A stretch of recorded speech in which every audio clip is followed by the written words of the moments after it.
Richest man in Babylon.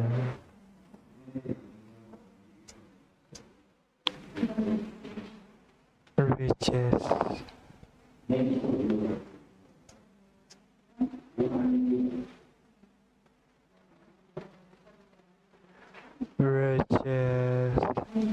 man in Babylon. Richest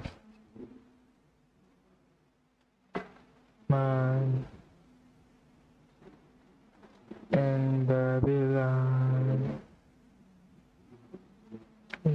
Richest man in Babylon. Richest man in Babylon.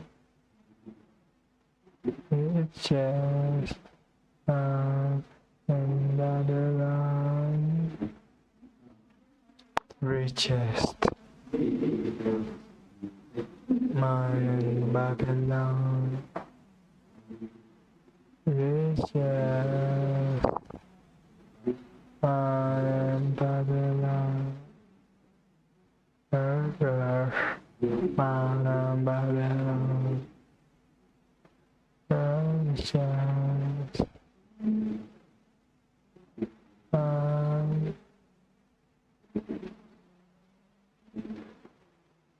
Righteous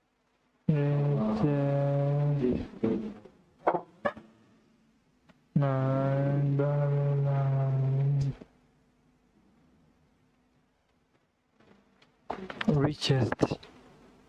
The richest man in Babylon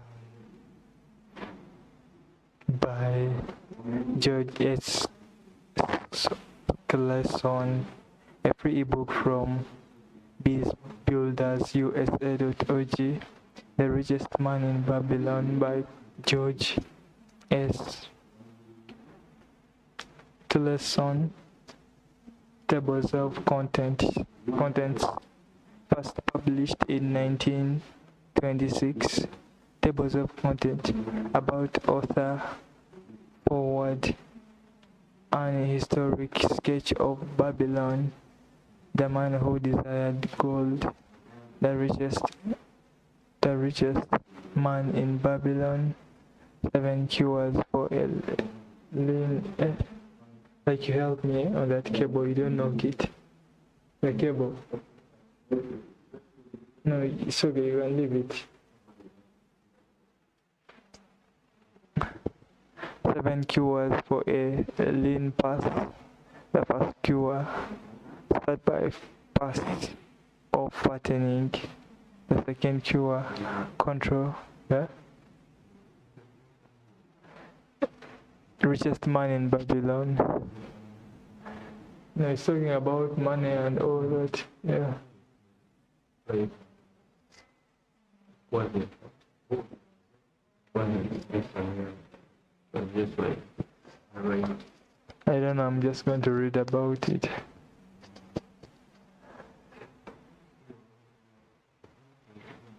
Your version is. Yeah, like reading it.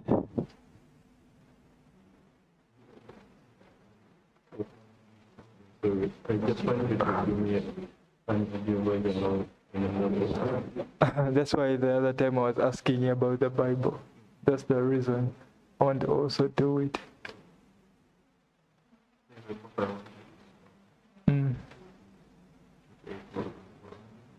Yeah, I have to read about it too. I'm just going to read it up till it's done. It's even here.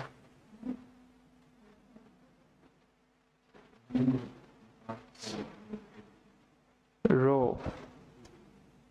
I don't edit me. I need it in PDF. For the 8 laws of power. I have to read it. It's Robert Greene. I'm going to do it. I'm here downloading it even. These are the books I've been wanting to read, all these. Yes, yeah. You're already done or? I've read 2.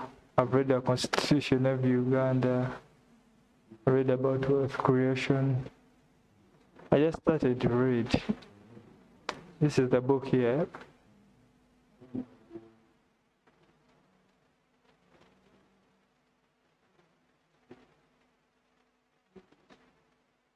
And today I wasn't feeling okay, I don't know. Yeah? I felt like I'm sick. 400, yeah, this is a good challenge. Yeah, 440. Don't you remember the other time I was asking you about the Bible? You see the pages, 476.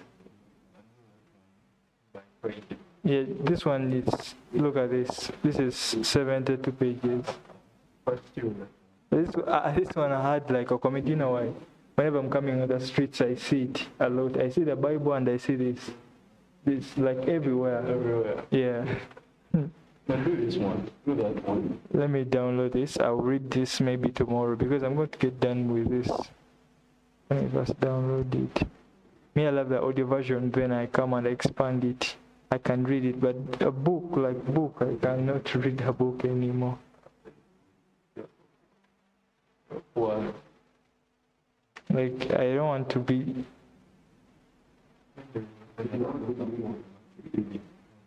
Yeah, thank you for this. That's a good challenge. All these are like 20, 50, 100. Isn't the parliament? The parliament was 200 something. No, the constitution.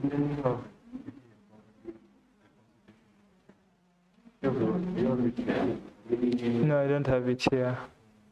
Like on my PC, I don't keep anything on there. I upload and delete.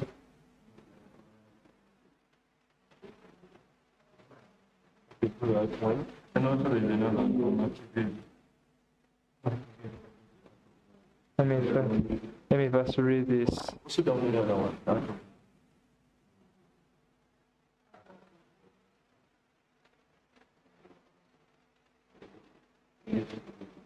Because I need the vocabulary, the English. Whenever you read these books, there's a way that you improve your English.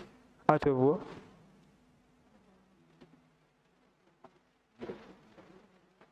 Out of 130 pages. It's even on Internet Archive. Which war? Like which books I love?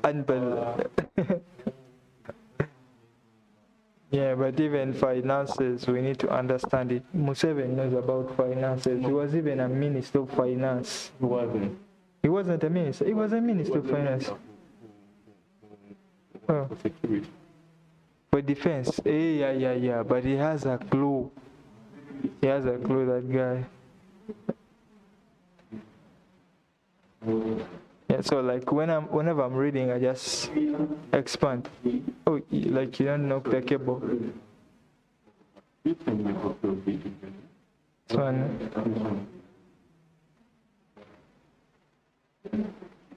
Like, but can you read a PDF from my phone? Yes. How do you expand? Like you say, do you expand like this if the words are small and you expand and me, I just do this. Okay.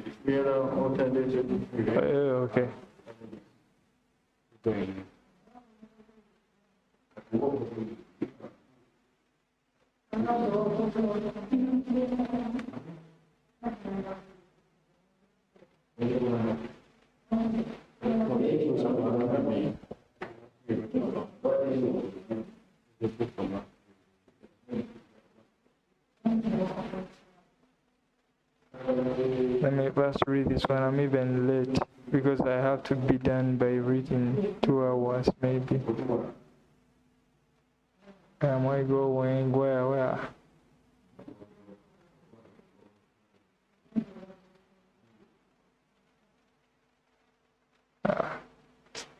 WhatsApp one. It has the up. This is for the PC.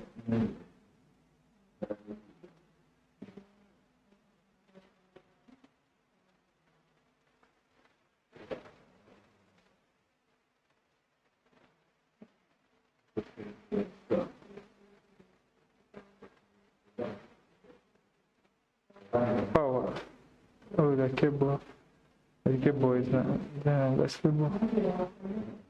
Should I send you what? Where is it again? See, I want to read even the Land Act because there's a lot of land issues in Uganda. Yeah. But people are doing this and they are please do it. Yeah. But some words are hard for me to pronounce, man. They can do it for saving. 476 pages. Yeah.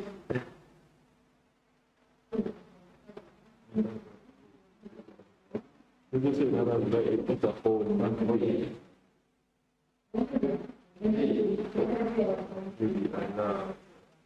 Okay. So let me. Man, this book is heavy. You see, it's very hard for a book to be this. To load 25 MBs. Most of the time, it's less than even 2 MBs. But I think it has some art drawings like this. It's like they scan the real book, like you get the real one. So don't you say like we are lucky, man, because some people can't have to buy this shit.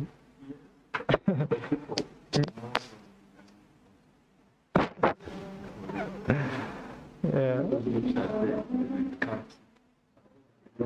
Yeah. If I can get the audio version. Yeah. But the problem, me, I'm like, you see, even the microphone I'm using, it won't. Yeah, at home I have it, but I don't know what I can tell you. At home, I just go back to sleep. You said you can carry it. Yeah, I can carry it, but it's, I don't like moving with it, man. I don't have a car. I've ever seen me in a car. Man, I wish the second cure, control by the expenditures, thy. This is by thy. What does this mean? Thy. Oh, thy. Thy is like my. Thou. So, hey, so this book is very old, yeah, 1926. Make the gold multiply, the first cure, guide thy treasures from loss. Yeah. What? Irish. This one here. When the Irish people take themselves to be the 4-hour eating. Like the most prestigious one. The fifth cure, make of my dwelling a profitable investment. The sixth cure, ensure a future income. The seventh cure, increase thy ability to earn. Make the goodness of good luck. The 5 laws of gold. The 5 laws of gold. Okay. The first law of gold, the second law of gold, the third law of gold, the fourth law of gold, the fifth law of gold, gold lender of Babylon, the walls of Babylon, the camel trader of Babylon, the clay tablet from Babylon, tablet number 1, tablet number 1, tablet number 2, tablet number 3, tablet number 4, tablet number 5, the luckiest man in Babylon. Ahead of stretches your future like a road leading into the distance. Along the road are ambitions you wish to accomplish, desires you wish to gratify. To bring your ambitions and desires fulfillment, you must be successful with money. Use the financial principles made clear in the pages which follow. Let them guide you away from the stringencies of a lean path to that fuller, happier life a full path makes possible.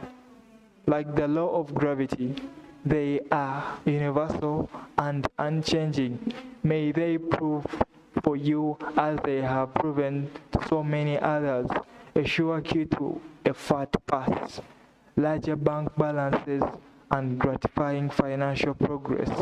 Lo, money is plentiful for those who understand the simple rules of its acquisition. 1. Start thy pursuit to fattening. 2. Control thy expenditures. 3. Make thy gold multiply. 4. Guide thy treasures from loss. 5. Make of thy dwelling a profitable investment. 6. Ensure a future income. 7. Increase thy ability to earn. About the author, George Samuel Clason was born in Louisiana, Missouri on November 7, 1874. He attended the University of Nebraska and served in the United States Army during the Spanish-American War.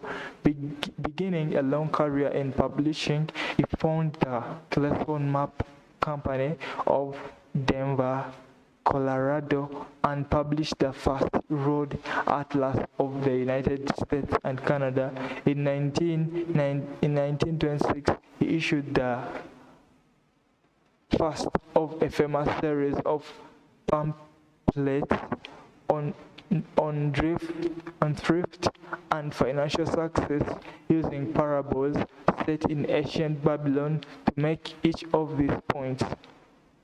These were distributed in large quantities by banks and insurance companies and became familiar to millions, the most famous being the richest man in Babylon, the parable from which the present volume takes its title. These Babylonian parables have become a modern inspirational classic.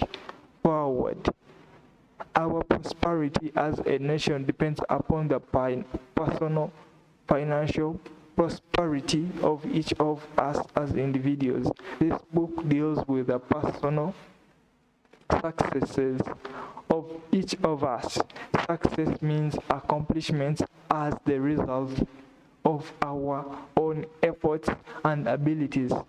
Proper preparation is the key to our success.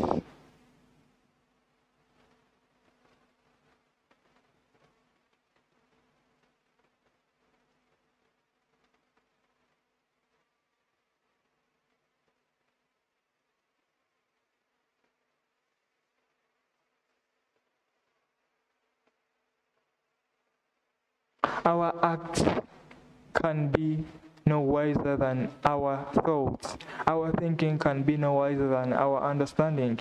This book of cures for lean purses has been termed a guide to financial understanding. That indeed is its purpose, to offer those who are ambitious for financial success an insight which will aid them to acquire money, to keep money, and to make their surpluses and more money. In the pages which follow, we are taken back to Babylon, the cradle in which was nurtured the basic principles of finance, now recognized and used the world over.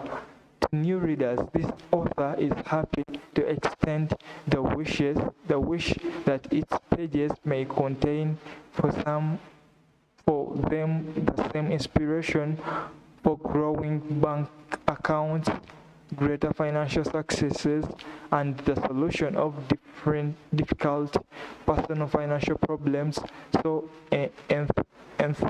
enthusiastically reported by readers from coast to coast. To the business executives who have distributed these tales in such generous quantities, to friends, relatives, employees, and associates, the author takes this opportunity to express his gratitude. No endorsement could be higher than that of practical men who appreciate its teachings because they themselves have worked upon to important successes by applying these very principles it advocates. Babylon became the wealthiest city of the ancient world because its citizens were the richest people of their time. They appreciated the value of money.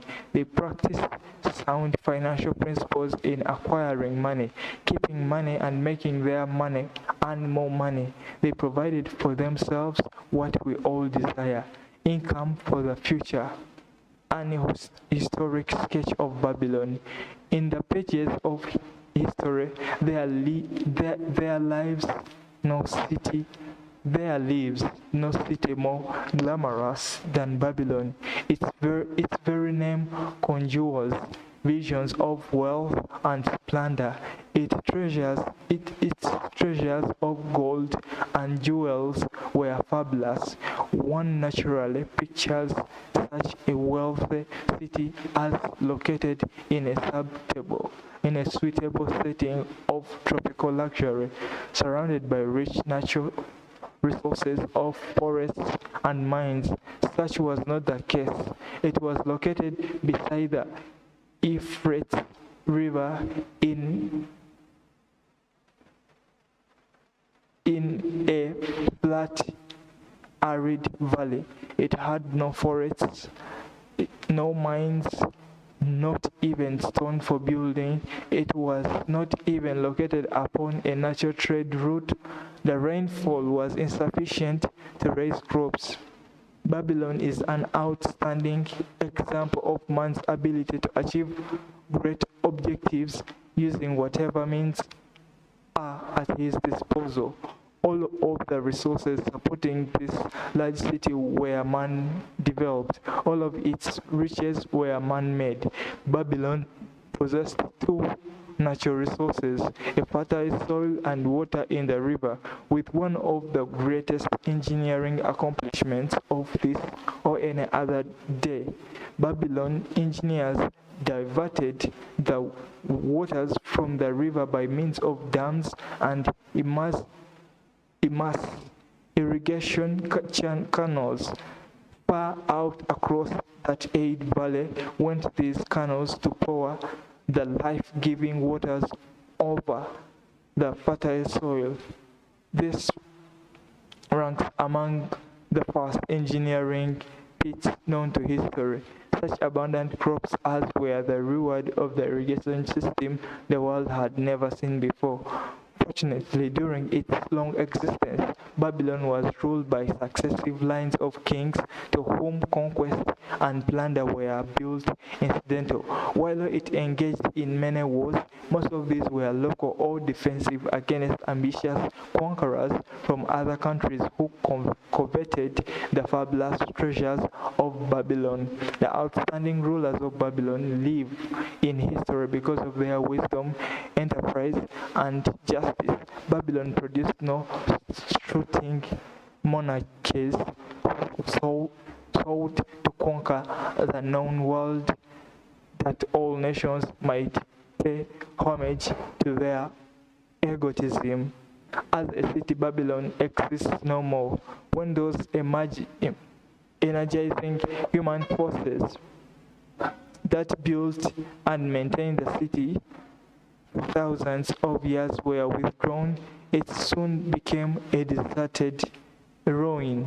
The site of the city is in Asia, about 600 miles east of the Suez Canal, just north of the Persian Gulf.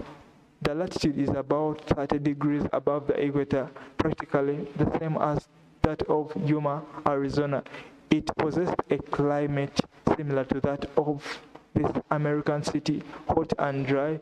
Today, this valley of the Euphrates, once a populous irrigated farming district, is again a wide swept arid west. Scant grass and desert shrubs strive for existence against the wind-blown sands. Gone are the fertile fields, the mammoth cities, and the long caravan of rich merchandise. Nomadic bands of Arabs securing a scant living by tending small herds are the only inhabitants. Such it has been since about the beginning of the Christian era. Dotting this valley are its sand hills. For centuries, they were considered by travelers to be nothing else. The attention of archaeologists were finally attracted to them because of broken pieces of poultry and brick washed down by the occasional rainstorms. Expeditions financed by European and American museums were sent here to excavate and see what could be found. Picks and shovels soon proved these hills to be ancient cities, city graves they might well be called. Babylon was one of those. Over it for something like 20 centuries. The winds had shattered the desert dust, built originally of brick. All exposed walls had disintegrated and gone back to earth once more.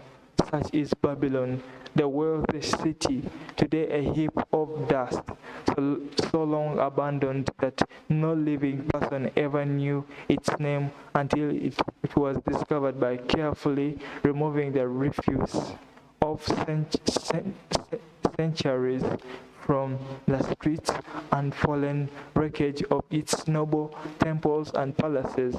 Many scientists consider the civilization of Babylon and other cities in this valley to be the oldest, of which there is a definite record. Positive dates have been proved reaching back 8,000 years. An interesting fact in this connection is the means used to determine these dates. Uncovered in the ruins of Babylon were descriptions of an ellipse of the sun. Modern astronomers readily computed the time when such an ellipse visible in Babylon occurred and thus established a known relationship between their calendar and our own. In this way, we have proven that 8,000 years ago, the Samarites who inhabited Babylonia were living in walled cities. One can only conjecture for how many centuries previous such cities had existed. Their inhabitants were not mere barbarians living with protecting walls. They were uneducated and enlightened people. So far as written history goes, they were the first engineers, the first astronauts, the first mathematicians, the first financiers, and the first people to have written a language. Mention has already been made of the irrigation schemes which transformed the arid valley into an agriculture paradise. The remains of these canals can still be traced, although are mostly filled with accumulated sand. Some of them were of such size that when empty of water, a dozen horses could be ridden abreast along their bottoms. In such they compare favorably with the largest canals in Colorado and Utah. In addition to irrigating the valley lands, Babylonian engineers completed another project of similar magnitude.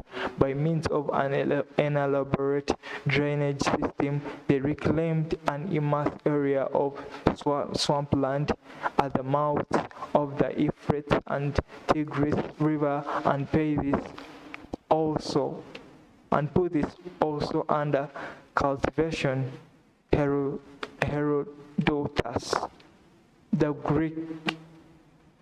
Greek traveler and historian, visited Babylon while it was in its prime and has given us the only known description by an outsider.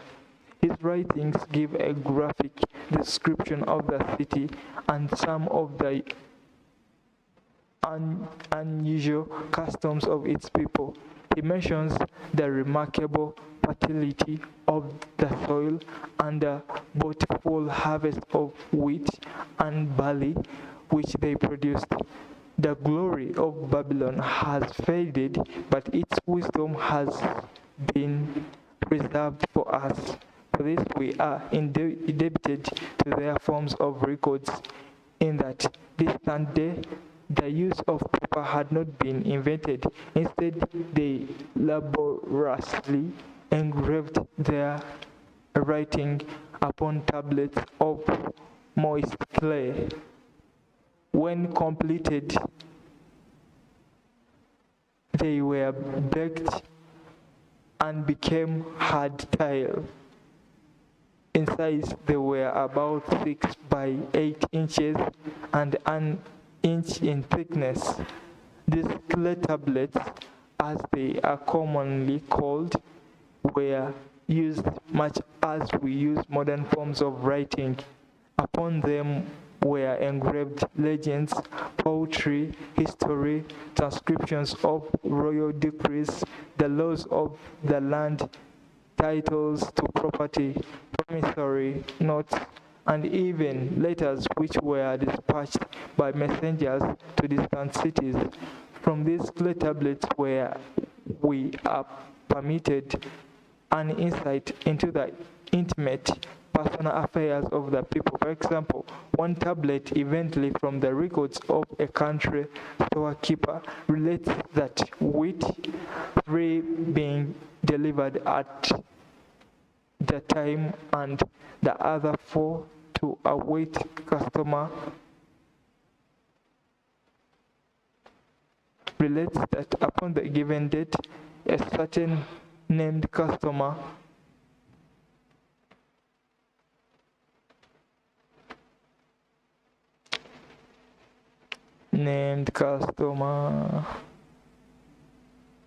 messengers, the people. For example, one tablet eventually from the records of a country storekeeper relates that upon the given date a certain named you've gone. Yeah? It's okay.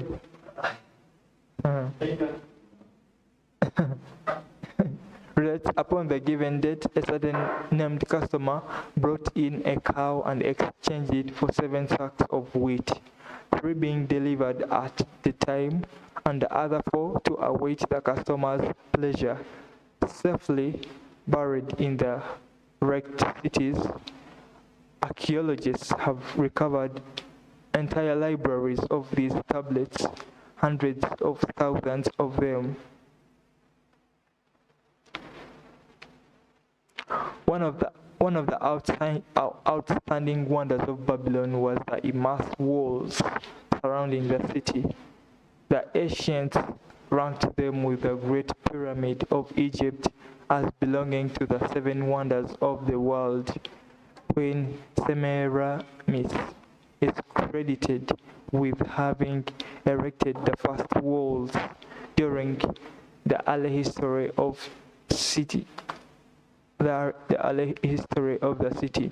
Modern excavators have been unable to find any trace of the original walls, nor is their exact height known.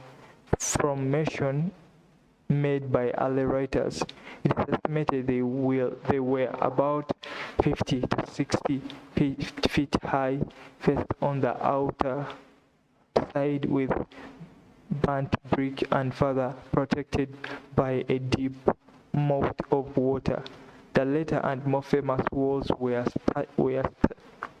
started out 600 years before the time of Christ by King Nabopolassar. King Nabopolassar. Eh?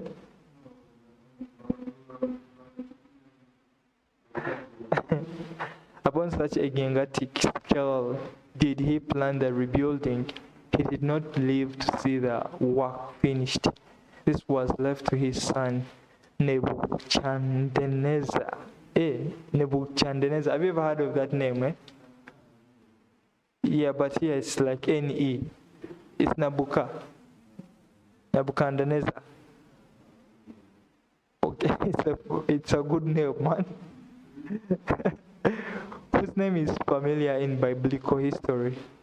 The height and length of these later walls staggers belief.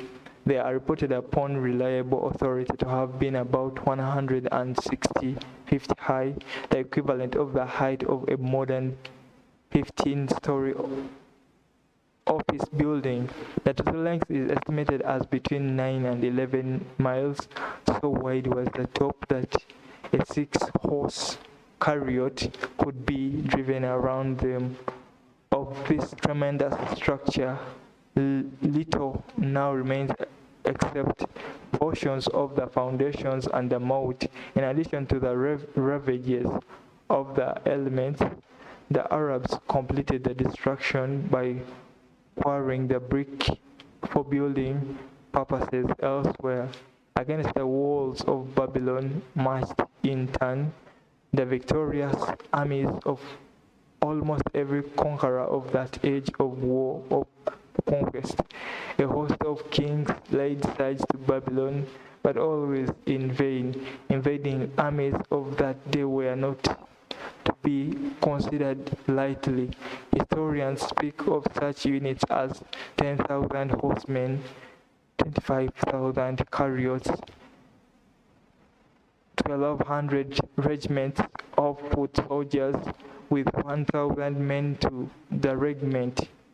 Often 2 or 3 years of preparation would be required to assemble war materials and depots of food along the proposed line of march. The city of Babylon was organized much like a modern city. There were streets and shops. Peddlers offered their wares through residential districts. Priests officiated in magnificent temples within the city. Was an inner enclosure for the royal palaces. The walls above this were said to have been higher than those above the city. The Babylonians were skilled in the arts. These included sculpture, painting, weaving, gold working, and the manufacture of metal weapons and agriculture implements. Their jewelers created most artistic jewelry. Many samples have been recovered from the graves of its wealthy citizens and are now of exhibition in the leading museums of the world. At a very early period, when the rest of the world was still hacking at trees with stone-headed axes or hunting and lighting with flint-pointed spears and arrows, the Babylonians were using axes, spears, and arrows with metal heads. The Babylonians were clever financiers and traders. As far as we know, they were the original inventors of money as a means of exchange of promissory notes and written titles to property. Babylon was never entered by hostile armies until about 540 years before the birth of Christ. Even then, the walls were not captured. The story of the fall of Babylon is most unusual. Cyrus, one of the great conquerors of the period, intended to attack the city and hoped to take its impregnable walls. Advisors of Nabonidus, the king of Babylon, persuaded him to go forth to meet Cyrus and give him battle without waiting for the city to be besieged. In the succeeding defeat to the Babylonian army, it fled away from the city. Cyrus thereupon entered the open gates and took possession without resistance. Thereafter, the power and prestige of the city gradually waned until in the course of a few hundred years, it was eventually abandoned, deserted, left for the winds and storms to level once again to that desert earth from which its grandeur had originally been built. Babylon had fallen, never to rise again, but to its civilizations always march. The eons of time have crumbled to dust the proud walls of its temples, but the wisdom of Babylon endures. Money is the medium by which earthly success is measured. Money makes possible the enjoyment of the best the world affords.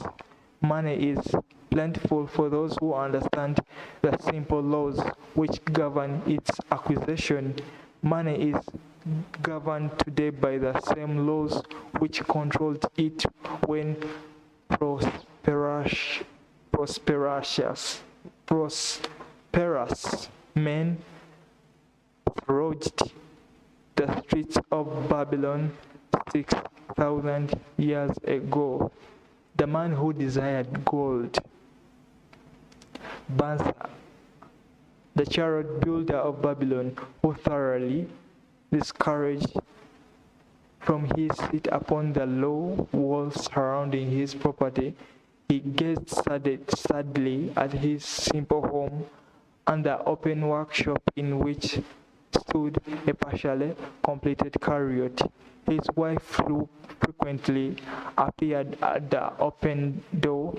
Her furtive glances in his direction reminded him that the meal bag was almost empty and he should be at work finishing the chariot, hammering and hewing, polishing and painting, stretching out the leather over the wheel rims, preparing it for delivery so he could collect from his wealthy customer.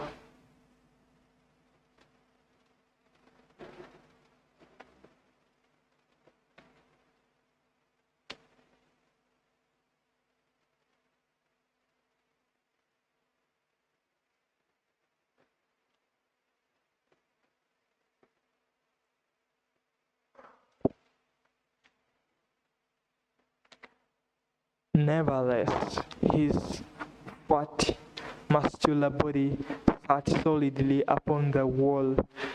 His slow mind was struggling patiently with a problem for which he could find no answer. The hot tropical sun, so typical of this valley of the Euphrates, beat down upon him mercilessly. Bits of perspiration formed upon his brow, and trickled down unnoticed to lose themselves in tight, hairy jungle on his chest.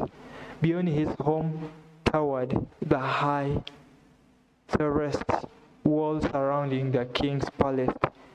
Nearby, covering the blue heavens, was the painted tower of the Temple of Bel.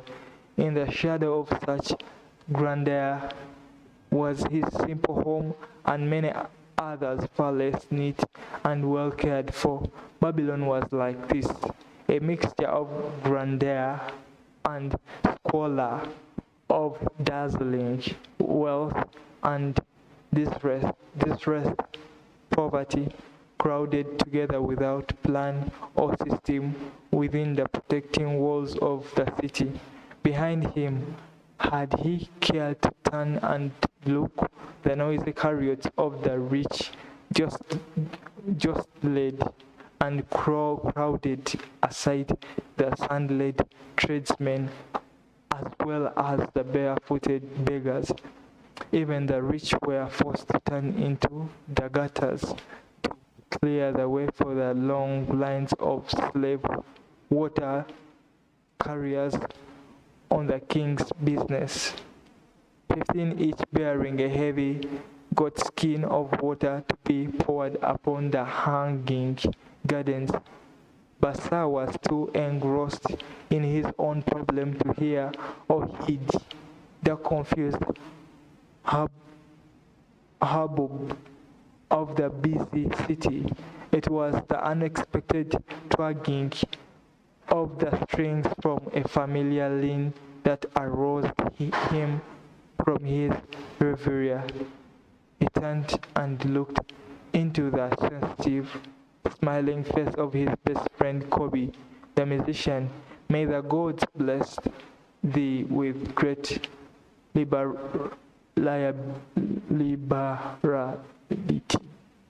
liberality. I don't know. Liberality. My good friend, began Kobe with an elaborate salute.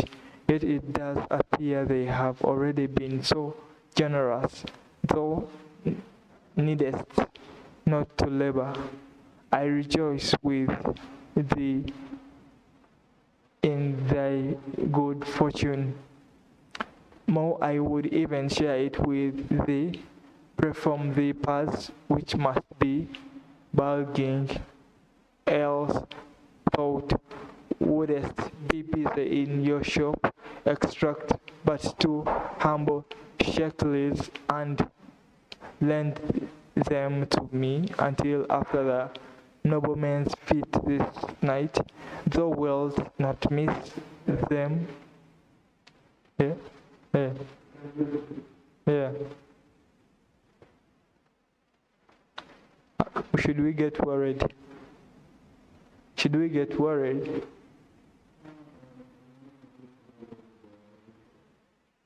Thou wilt not miss them, they ere day I returned. If I did have 2 shekels, Bethia responded gloomily, to no one could I lend them, not even to you, my best of friends, for they would be my fortune, my entire fortune.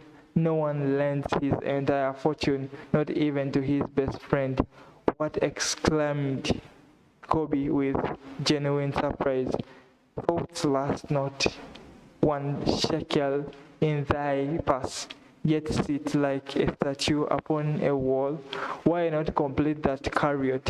How else canst thou provide for thy noble appetite? 'Tis not like thee. My friend, where is thy endless energy? Though something distressed thee, have the gods brought to thee troubles? A torment from the gods it must be, Bansa agreed. It began with a dream, a senseless dream, in which I thought I was a man of means. From my belt hung a handsome purse, heavy with coins. There were shekels with which I cast with careless freedom to the beggars. There were pieces of silver with which I did buy finery for my wife, and whatever I did desire for myself. There were pieces of gold which made me feel assured of the future and unafraid to spend the silver. A glorious feeling of contentment was within me. You would not have known me for thy hard-working friend, nor wouldst have known my wife. So free from wrinkles was her face, and shining with happiness. Wrinkles. Okay. She was again the smiling maiden of our early married days. A pleasant dream indeed, commented Kobe. But why should such pleasant feelings as it aroused turn thee into a glum statue upon the wall? Why indeed? Because when I awoke and remembered how empty was my purse, a feeling of rebellion swept over me. Let us talk it over together, for as the sailors do say, we ride in the same boat. We too, as youngsters, we went together to the priests to learn wisdom. As young men, we shared each other's pleasures. As grown men, we have always been close friends. We have been contented subjects of our kind. We have been satisfied to work long hours and spend our earnings freely. We have earned much coin in the years that have passed. Yet to know the joys that come from wealth, we must dream about them. Bah! Are we more than dumb sheep? We live in the richest city in all the world. The travelers do say none equals it in wealth. About us is much display of wealth, but of it we ourselves have naught after half a lifetime of hard labor. Though my best of friends has an empty purse and says to me, may I borrow such a trifle as 2 shekels until after the noble nobleman's feast this night. Then what do I reply? Do I say, here is my purse, its contents will I gladly share? No, I admit that my purse is empty as shine. What is the matter? Why cannot we acquire silver and gold, more than enough for food and robes? Consider also our sons, Baza continued. Are they not 100 following? Are they not 17 following in the footsteps of their fathers? Need they and their families and their sons families live all their lives in the midst of such treasurers of gold, and yet like us be content to be banquet upon sour goat's milk and porridge? Never in all the years of our friendship did thought talk like this before. Bansakobi was puzzled. Never in all those years did I think like this before. From early dawn until darkness stopped me, I have labored to build the finest chariots any man could make, soft-heartedly hoping someday the gods would recognize my worthy deeds and bestow upon me great prosperity. This they have never done. At least I recognize this they will never do. Therefore my heart is sad. I wish to be a man of means. I wish to own lands and cattle, to have fine robes and coins in my purse. I am willing to work for these things with all the strength in my back, with all the skin in my hands, with all the cunning in my mind. But I wish my labors to be fully rewarded. What is the matter with us? Again, I ask you, why cannot we have our just share of the good things so plentiful for those who have the gold with which to buy them? Would I knew an answer? Kobe replied, no better than though. I am satisfied. My earnings from my lorry are quickly gone. Often must I plan and scheme that my family be not hungry. Also, within my breast is a deep longing for a lure large enough that it may truly sing the strains of music that to surge through my mind. With such an instrument would I make music finer than ever the king has heard before. Such lyre, weary, though shouldest have. No man in all Babylon could make it sing more sweetly, could make it sing so sweetly. Not only the king, but the gods themselves would be delighted. But how mayst thou secure it while we both of us are as poor as the king's slaves? Listen to the bell. Here they come. He pointed to the long column of half-naked, sweating water bearers blundering laboriously upon the narrow street from the river. 5 abreast they marched, each bent under a heavy goat skin of water, a fine figure of a man. He would doth lead them. Kobe indicated the wearer of the bell would marched in front without a load. A prominent man in his own country. It's easy to see. There are many good figures in line, but agreed as good men as we.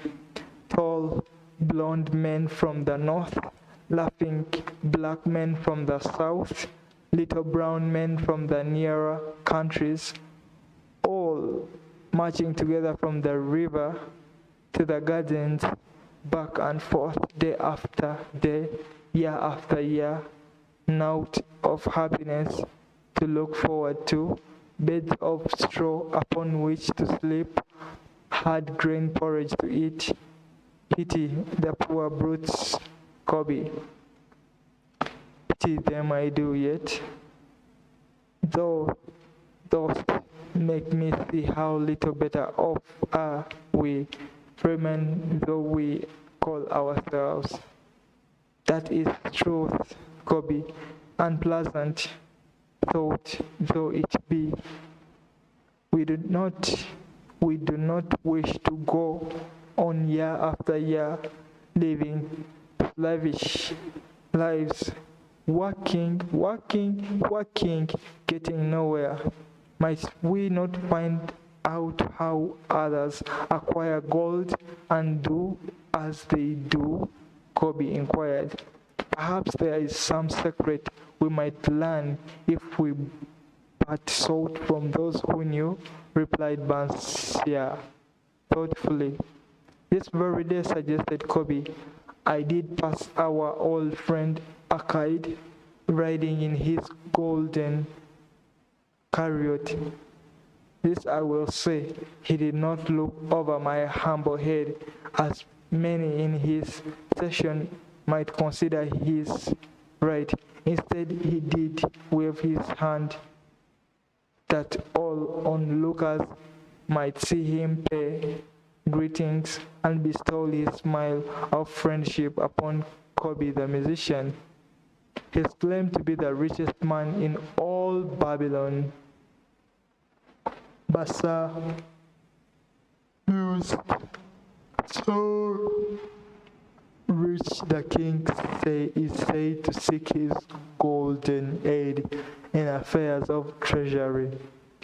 Kobe replied, so rich, Bansa interpreted, I fear if I should meet him in the darkness of the night, I should lay my hands upon his fat wallet. Nonsense, revoked Kobe. A man's wealth is not in the purse he carries. A fat purse quickly empties if there be no golden stream to refill it. Akaid has an income that constantly keeps his purse full, no matter how liberally he spends. Income, that is the thing, adulated Basa. I wish an income that will keep flowering into my path, whether I sat upon the wall or travel to the far lands. Akaid must know how a man can make an income for himself. Those suppose it is something he could make clear to a mind as slow as mine. Methinks he did teach his knowledge to his son. No, Massa, Kobe responded. Did he not go to Never, and so it is told at the inn, become without aid from his father, one of the richest men in that city? Kobe thought, brightest to me a rare thought. A new light gleamed in Bansa's eyes. It costs nothing to ask wisdom, advice from a good friend, and Akkad was always that. Never mind though our purses be as empty as the falcon's nest of a year ago. Let that not detain us. We are weary of being without gold in the midst of plenty. We wish to become men of means. Come, let us go to Akaid and ask how we also may acquire incomes of ourselves. Thou speakest with true inspiration, but thou bringeth to my mind a new understanding. Thou makest me to realize the reason why we have never found any measure of wealth. We will never sought it. Thou hast labored patiently to build the staunchest carriers in Babylon. To that purpose was devoted your best endeavors. Therefore, as at it thou didst succeed, I strove to become a skillful lyre player, and at it I did succeed. In those things toward which we exerted our best endeavors, we succeeded. The gods were content to let us continue thus. Now at least we see a light, bright like that from the rising sun. It biddeth us to learn more that we may prosper more. With a new understanding we shall find honorable ways to accomplish our desires. Let us go to Arcade this very day, Bansa urged. Also let us ask other friends of our boyhood days who have fared no better than ourselves to join us, that they too may share in his wisdom.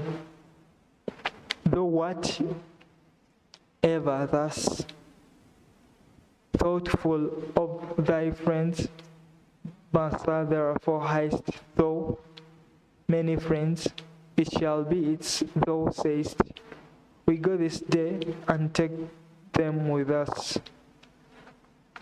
The richest man in Babylon.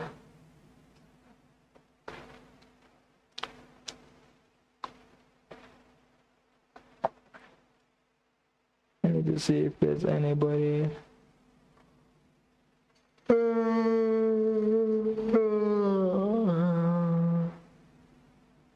The richest man in Babylon.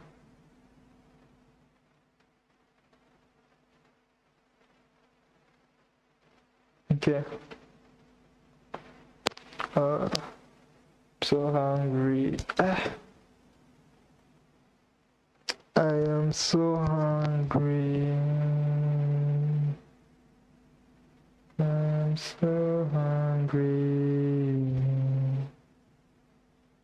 I'm so hungry. I'm so hungry. I'm so hungry. I'm so hungry. I'm so hungry.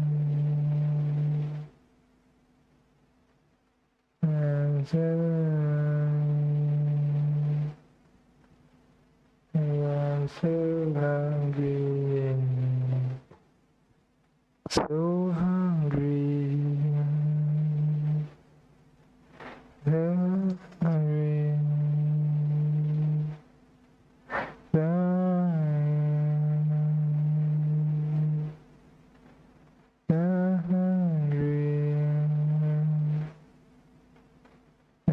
So hungry. I'm so hungry. I'm so hungry. I'm so hungry.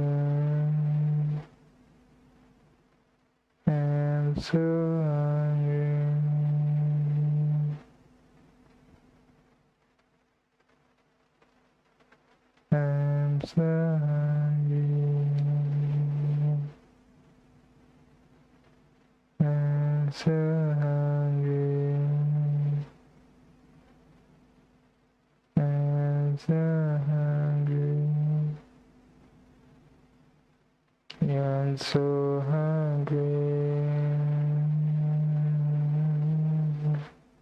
I'm so hungry. So hungry.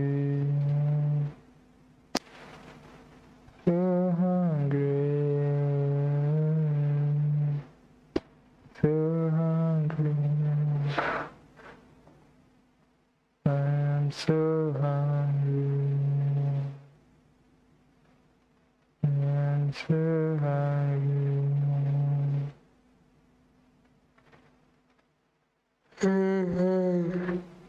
So hungry.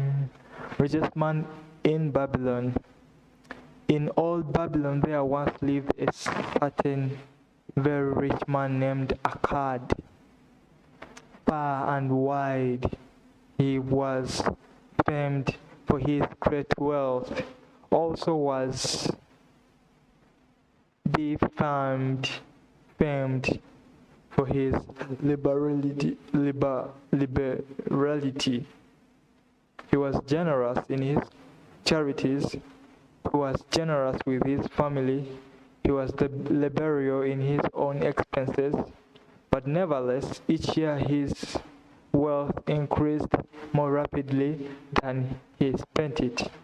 And there were certain friends of younger days who came to him and said, "You, Akkad, you are more fortunate than we.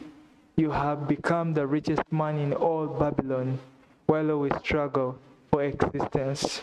You can wear the finest garments, and you can enjoy the rarest foods, while we must be content if we can clothe our families in raiment that is presentable and feed them as best we can. Yet once we were equal, we studied under the same master, we played in the same games, and in neither the studies nor the games did you outshine us. And in the years since, you have been no more an honorable citizen than we, nor have you worked harder or more faithfully.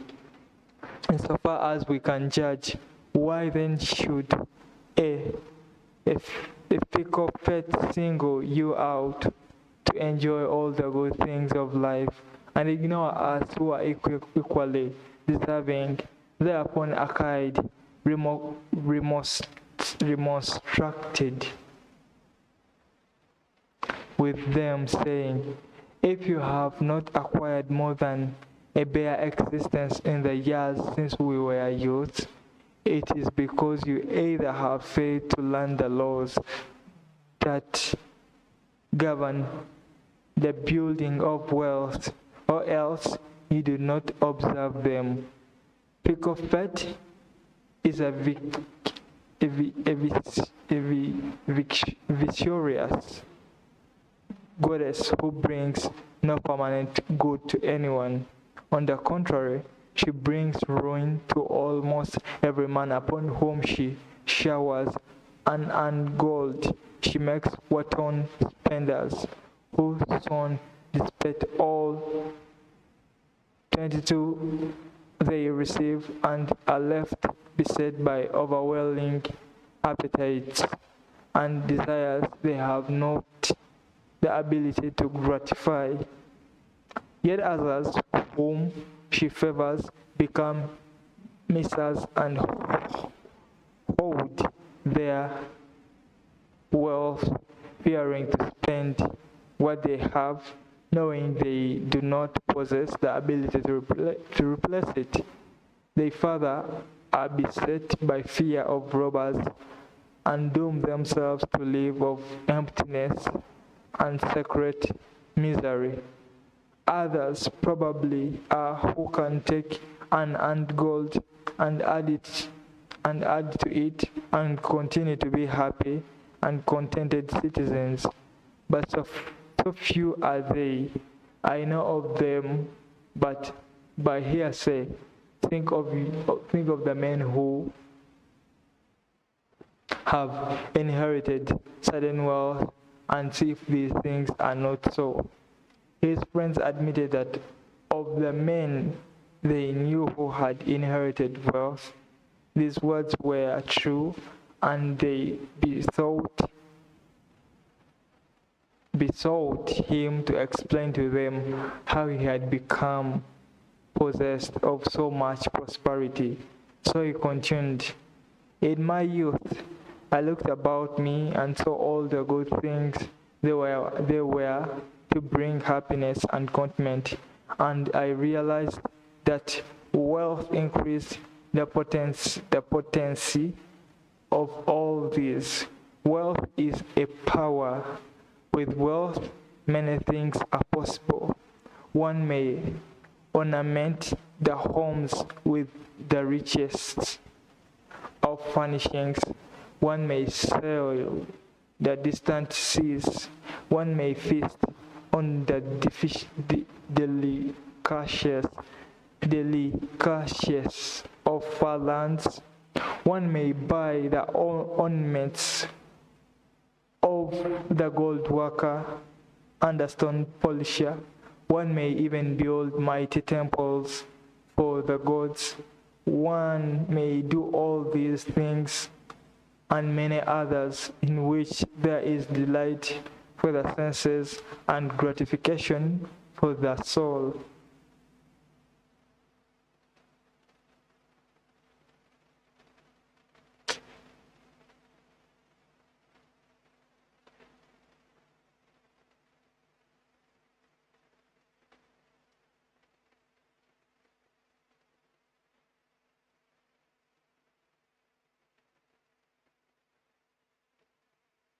One may do all things and many others in which there is delight for the senses and greed.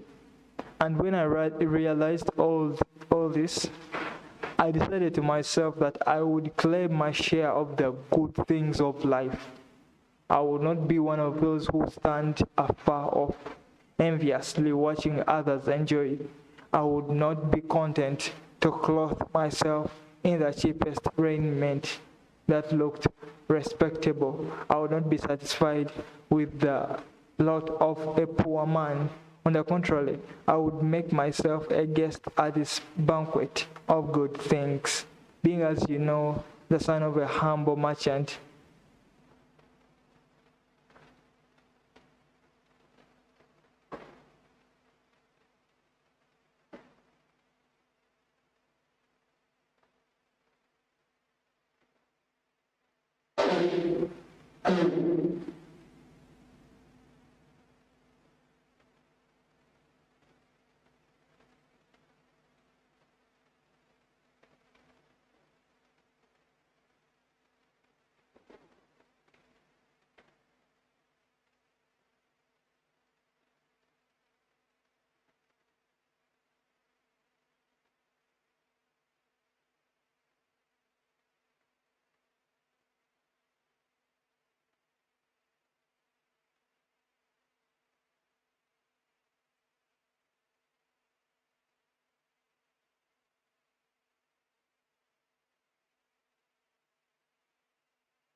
Okay. Being, as you know, the son of a humble merchant, one of a large family with no hope of an inheritance, and not being enrolled as you have so frankly said, with superior powers or wisdom, I decided that if I was to achieve what I desired, time and study would be required.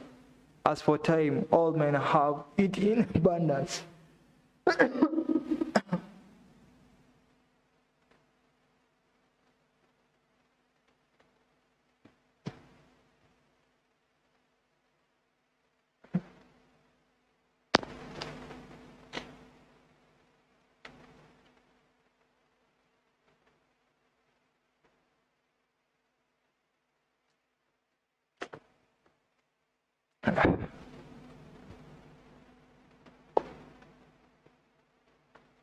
As for time, all men have it in abundance.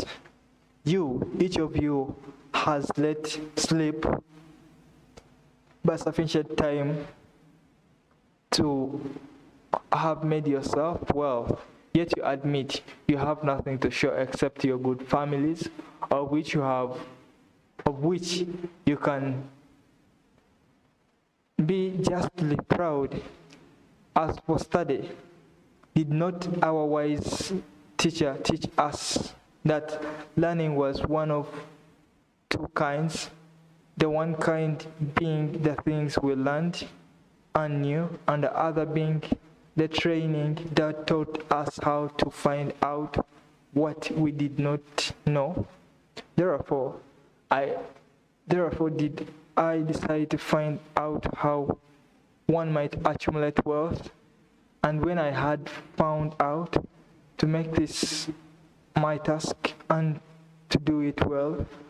For is it not wise that we shall enjoy while we dwell in the brightness of the sun?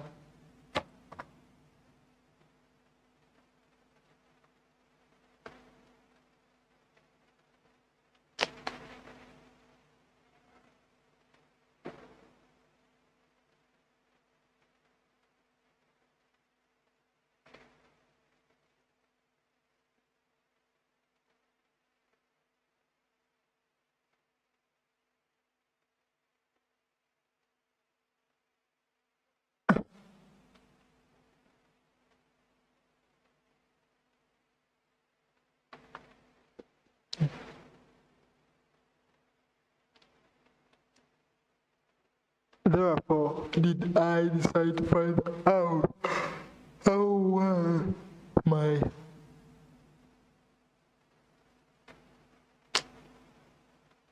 how to say it, to find out how one might accumulate wealth. And when I had found out, to make this my task and to do it well. For is it not wise that we should enjoy while we dwell in the understanding, dwell in the brightness of the sun? For sorrows enough shall descend upon us when we depart for the darkness of the world of spirit. I found employment as a scrub in the wall of records, and hours each day I labored upon the clay tablets. Week after week and month after month, I labored, yet for my 24 earnings, I had naught to sow. Food to show. I had naught to show. Food and clothing and penance to the gods and other things of which I could remember not what absorbed all my earnings. But my determination did not leave me. And one day, Agmish, the moneylender, came to the house of the city master and ordered a copy of the 9th law, and he said to me, I must have this in 2 days, and if the task is done by that time, 2 coppers will I give to thee. So I labored hard, but the law was long, and when Algmish returned, the task was unfinished. He was angry, and I had been his slave. He would have beaten me. But knowing the city master would not permit him to injure me, I was unafraid. So I said to him, Algamish, you are a very rich man. Tell me how I may also become rich. And all night I will carve upon the clay, and when the sun rises, it shall be completed. He smiled at me and replied, you are a forward Kenev, but we will call it a bargain. All that night I craved, though my back pained, and the smell of the wick made my headache until my eyes could hardly see. But when he returned at sunup, the tablets were completed. Now I said, tell me what you promised. You have fulfilled your part of our bargain, my son, he said to me kindly, and I am ready to fulfill mine. I will tell you the things you wish to know, because I am becoming old, and an old tongue loves to wag. And when youth comes to age for advice, he receives the wisdom of years. But too often does youth think that age knows only the wisdom of days that are gone, and therefore profits not.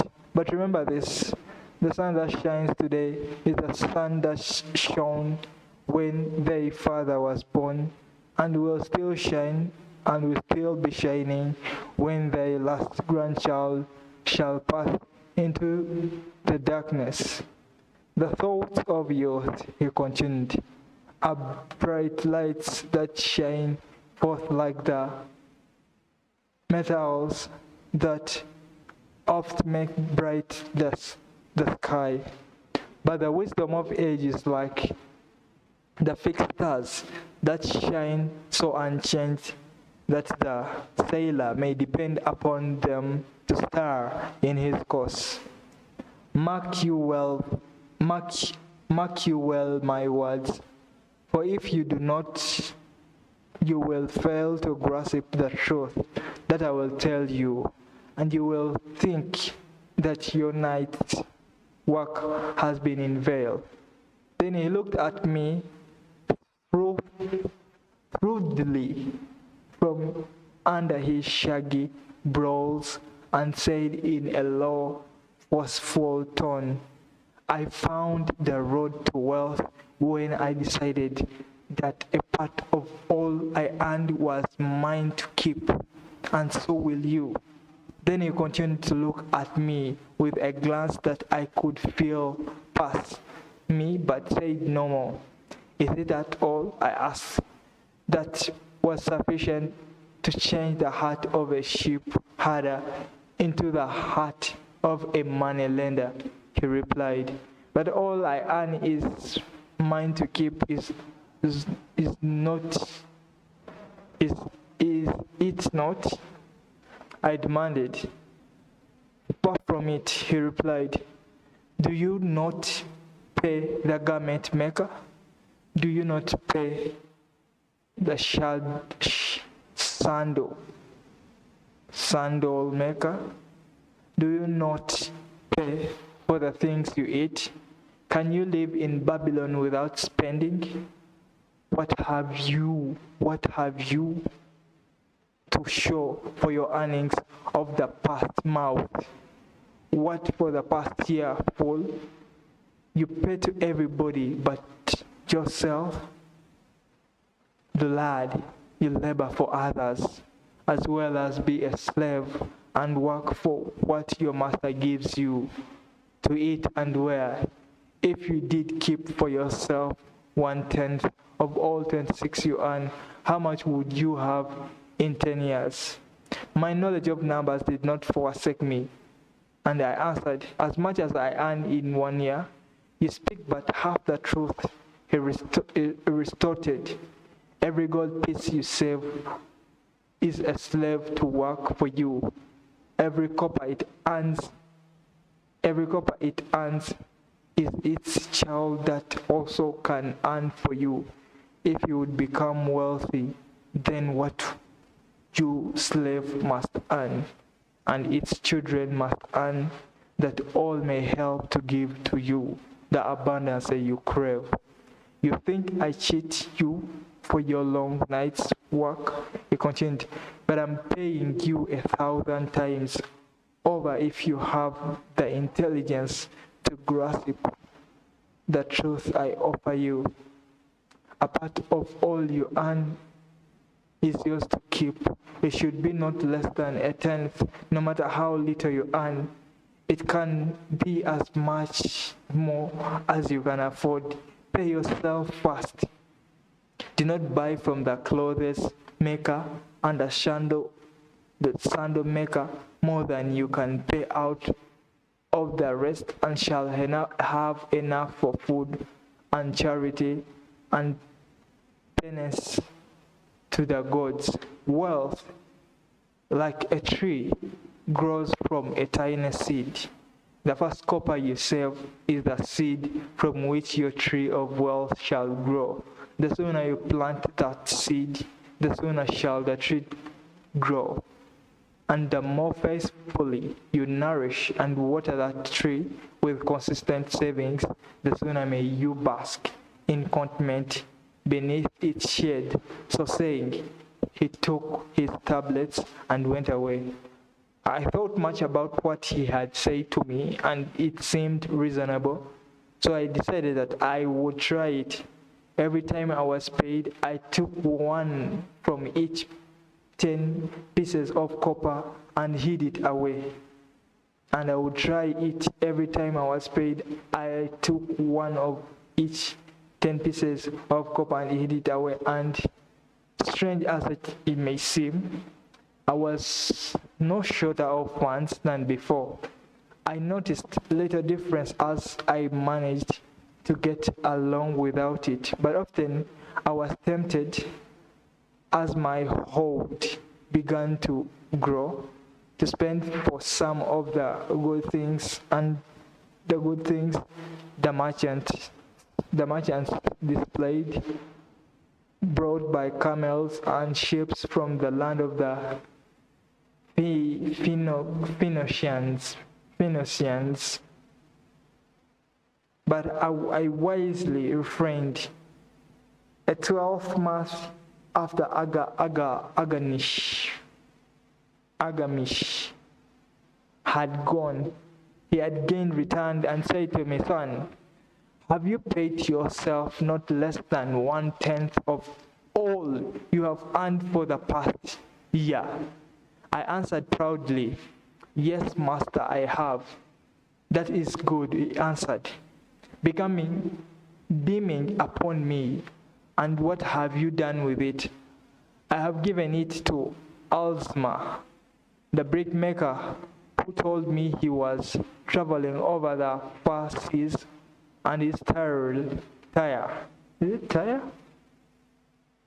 And in Tyre, he would buy for me the rare jewels of the Phoenicians.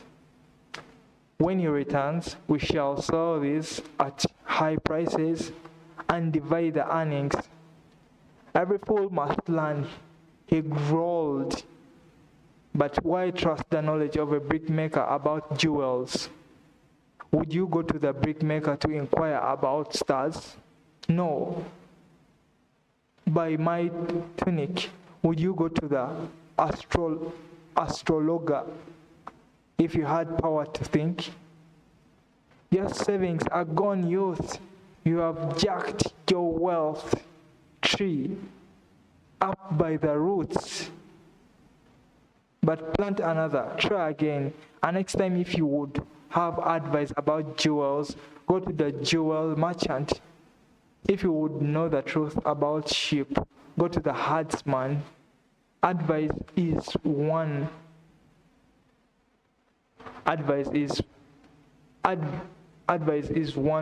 thing that is freely given away, but watch that you take only what is worth having.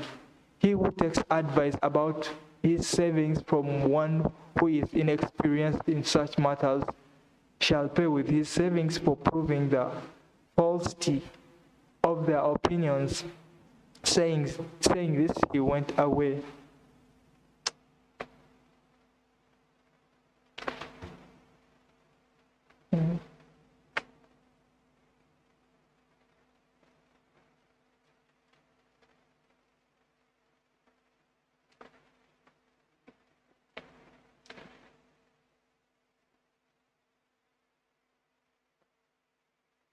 Saying this, he went away. And it was as he said, for the Phoenicians are squandlers and sold to Alzma washless bits of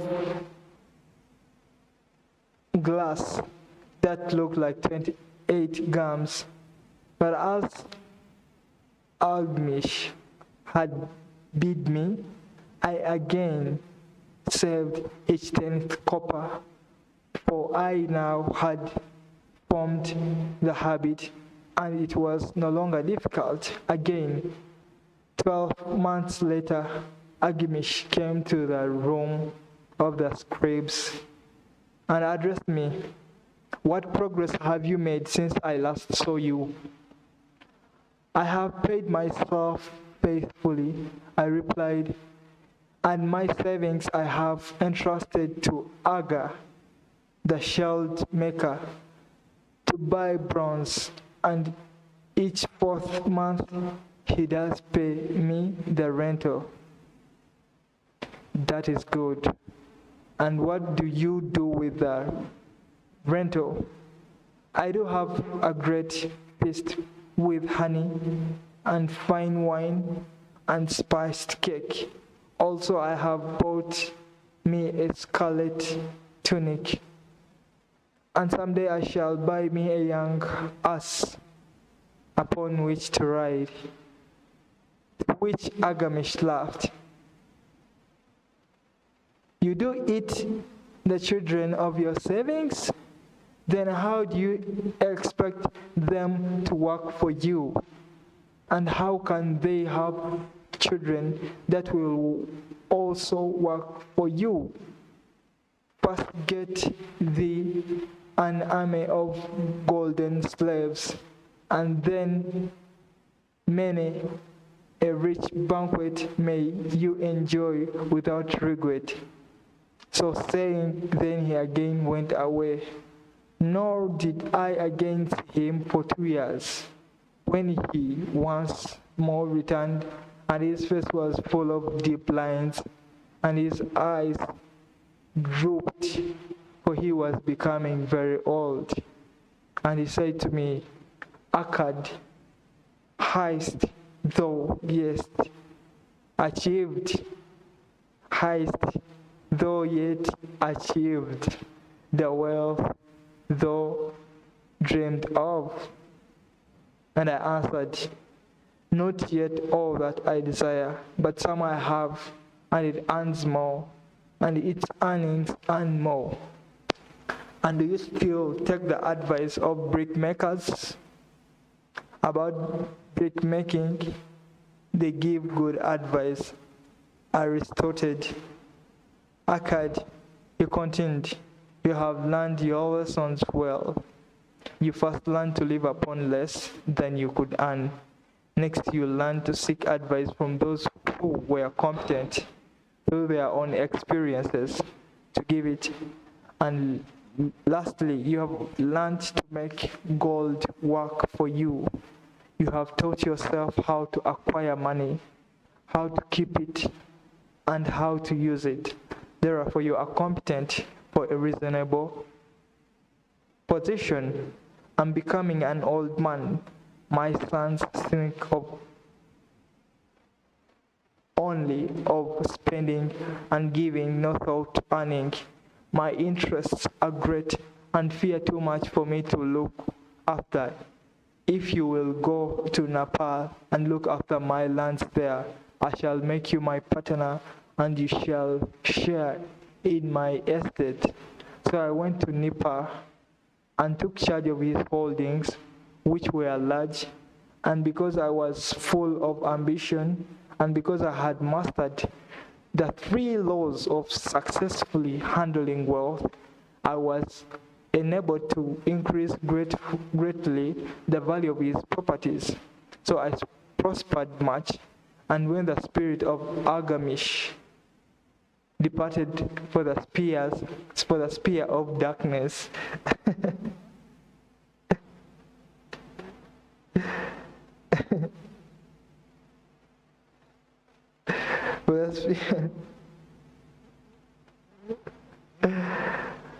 I did share in his estate as he had arranged under the law. He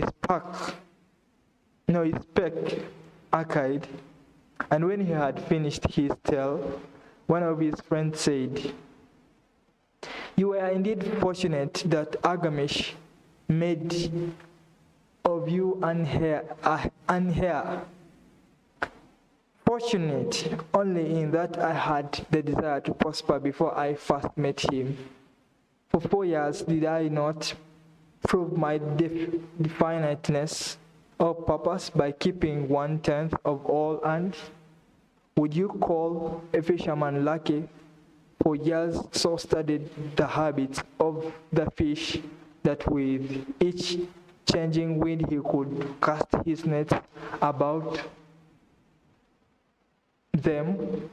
Opportunity is a housely goddess who wastes no time with those who are unprepared. You had strong willpower to keep on after you lost your first year's savings. You are unusual in that way, spoke up another. Willpower? Retorted Arcade. What nonsense. Do you think willpower gives a man the strength to lift a burden the camel cannot carry? Or to draw a load the oxen cannot budge? Willpower is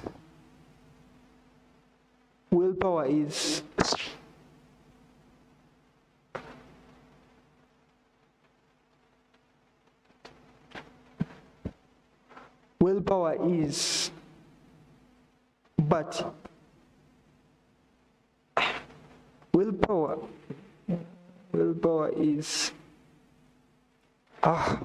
is but the unflinching purpose to carry a task you set for yourself to fulfillment. If I set for myself a task, be it ever so trifling, I shall see it through. How else shall I have evidence in myself to do important things? Should I say to myself for 100 days as I walk across the bridge into the city, I will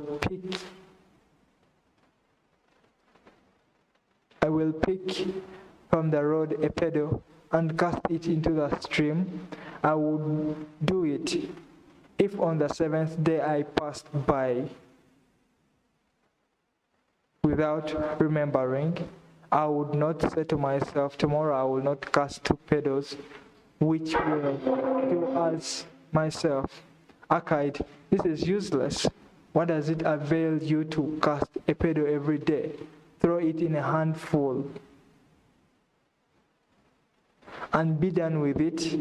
No, I would not say that, nor do it.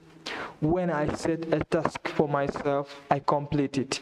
Therefore, I am careful not to start difficult and impractical tasks because I love leisure. And then another friend spoke up and said, if what you tell is true, and it does seem as you have said, reasonable, being so simple, if all men did it, there would not be enough wealth to go around. Wealth grows wherever man exerts energy, Arcade replied. If a rich man builds him a new palace, is the gold he pays out gone? No.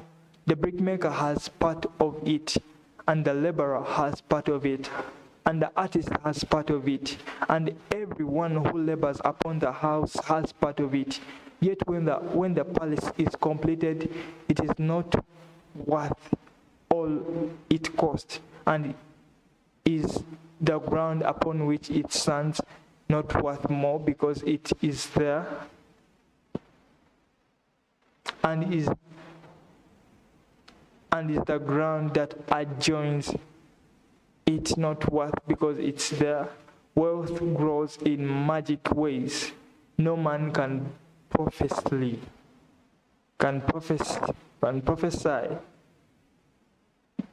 the limit of it. Have not the Phoenicians built great cities on barren coasts with the wealth that comes from their ships of commerce on the seas? What then do you advise us to do that we also may become rich? Asked still another of his friends. The years have passed and we are no longer young and have nothing put by. I advise that you take the advice of Agilmish and say to yourself, a part of all I earn is mine to keep. Say it in the morning when you first arise.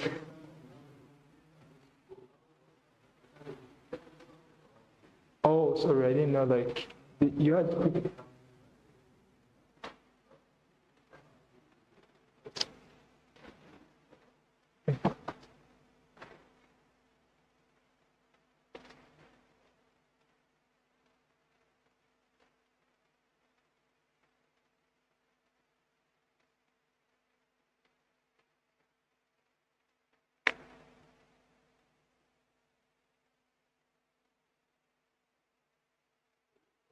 Or is it like they had a conference?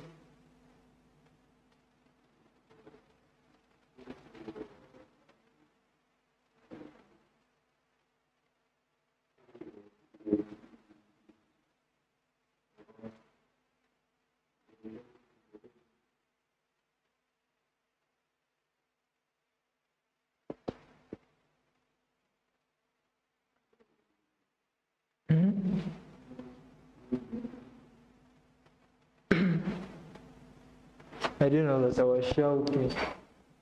I don't know, whenever there are no room, people inside, you shout, right?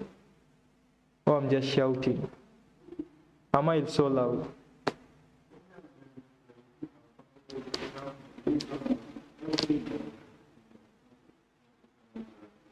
But I'm shouting, yeah?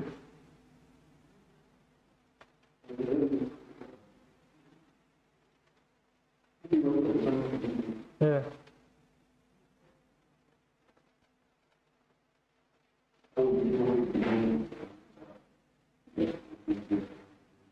Maybe we're close. Yeah.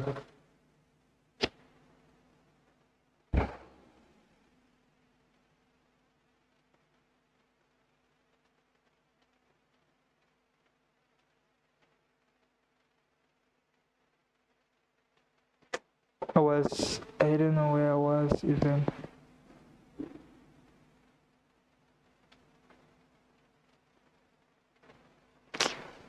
You see, this is one of the reasons, man, I need to stop coming here. I need freedom, man. Yeah?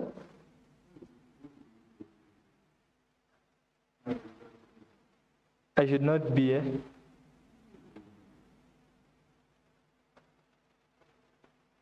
So he's a lecturer or something? He's a student?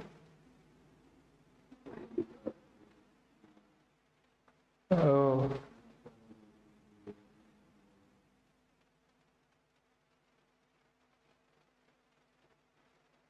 Okay. What then do you advise us to do? No, like I'm just here.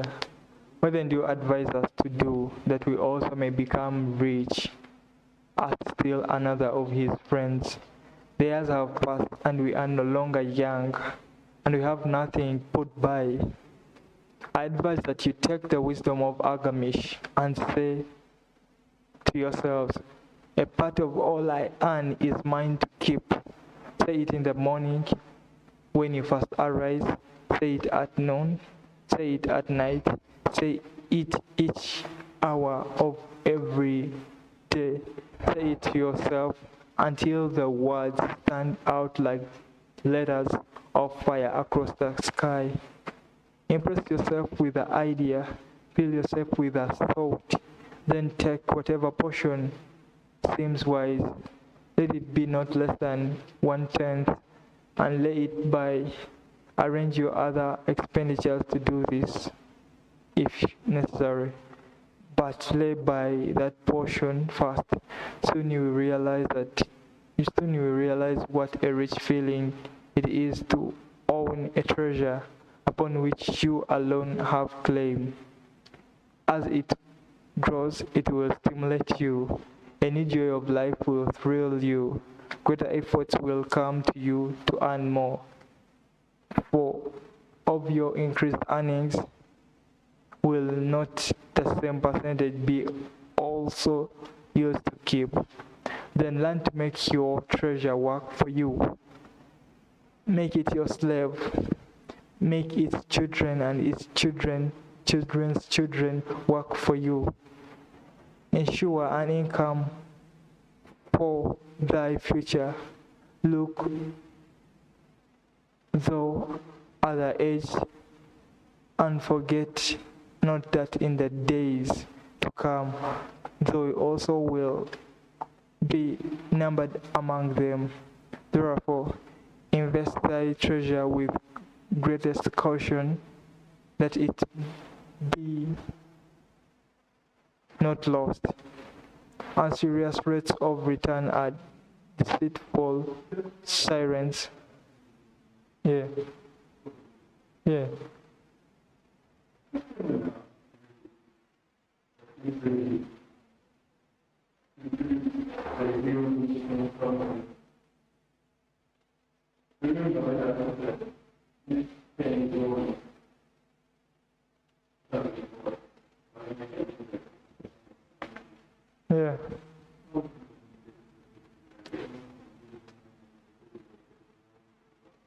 They gave you money.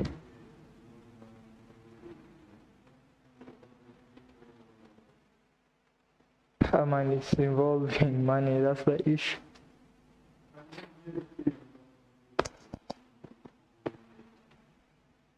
Just be open and tell him or her. Yeah, I've ever been.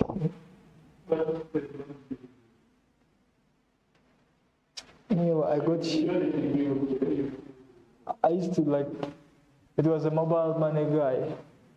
And even the money, someone just committed, like, I gave money to some guy randomly, I didn't even know. I thought it was somebody I knew, scammed me. So I didn't have the money, and this is the mobile money guy. I passed there every day. So I started not using the route, which one. Yeah, but then I had to come and tell the guy that I don't have money. But I finally got money and paid him.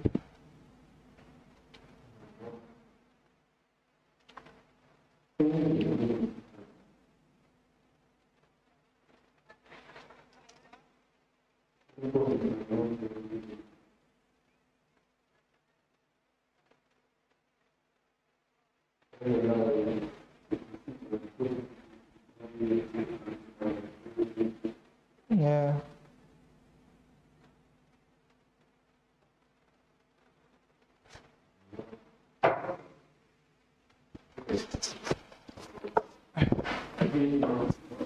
Just tell them.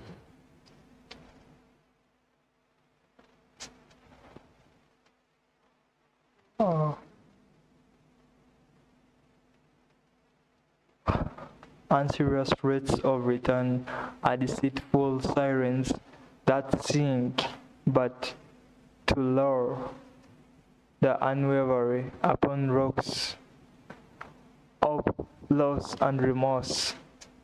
Provide also that thy family may not want, should the gods call thee to their realms. For such protection, it is always possible to make provisions with small payments at regular intervals. Therefore, the prudent man delays not in expectation of a large sum becoming available for such a wise purpose. Counsel with wise men. Seek the advice of men whose daily work is handling money. Let them save you from such an error as I myself made in entrusting my money to the judgment of Azma, the brickmaker. A small return and a safe one is far more desirable than risk. Enjoy life while you are here. Do not overstrain or try to save too much. If 1/10 of all you earn is as much as you can comfortably keep, be content to keep this portion. Live otherwise according to your income, and let not yourself get niggardly and afraid to spend. Life is good, and life is rich with things worthwhile and things to enjoy. His friends thanked him and went away. Some were silent because they had no imagination and could not understand. Some were sarcastic because they thought that one so rich should divide with old friends not so fortunate. But some had in their eyes a new light. They realized that Agmish had come back each time to the room of the scripts because he was watching a man work his way out of darkness into light. When that man had found the light, a place awaited him. No one could fill that place until he had for himself worked out his own understanding, until he was ready for opportunity.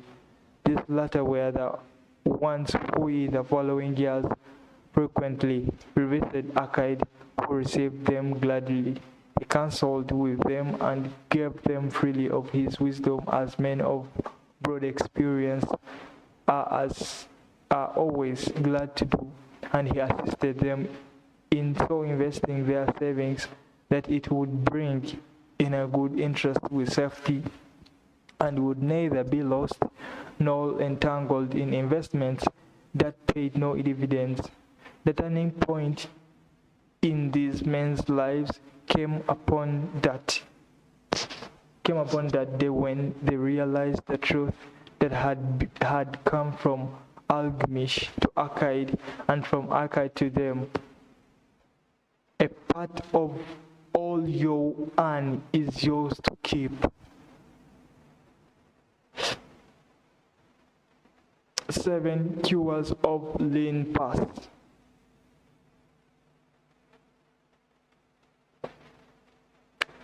Seven cures of a lean past. The glory of Babylon endures.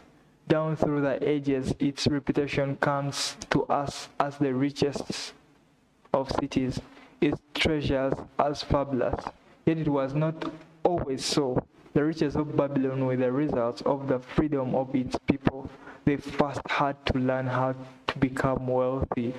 When the good king Sargon returned to Babylon after defeating his enemies, the Almenids, he was confronted with a serious situation. The royal chancellor explained it to the king thus: after many years of great prosperity brought to our people, because your majesty built the great irrigation canals and the mighty temples of the gods, and now that these works are completed, the people seem unable to support themselves.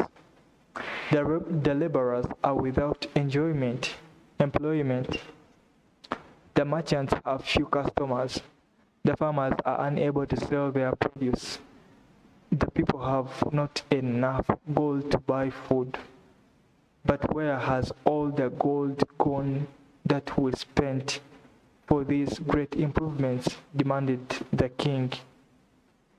It has found its way, I fear, responded the chancellor, into the possession of a few very rich men of our city.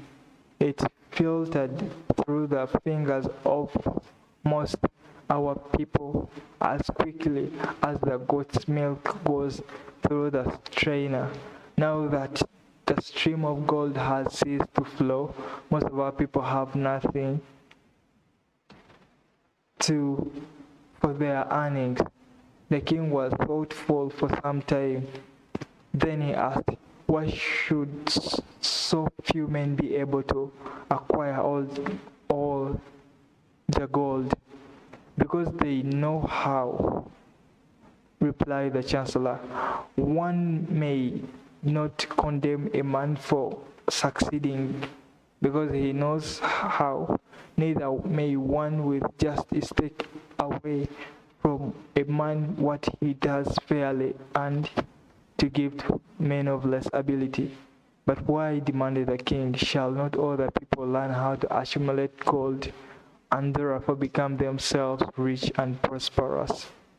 Quite possible, Your Excellency.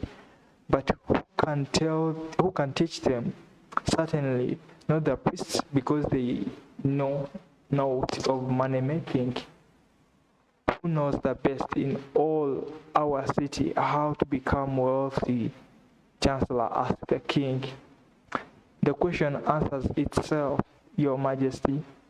Who has amassed the greatest wealth in Babylon? Well said, my able Chancellor. It is Arcade. He is the richest man in Babylon. Bring him before me on the morrow. Upon the following day, as the king had decreed, Akkad appeared before him, straight and sprightly, despite his 3 squires and 10 Akkad.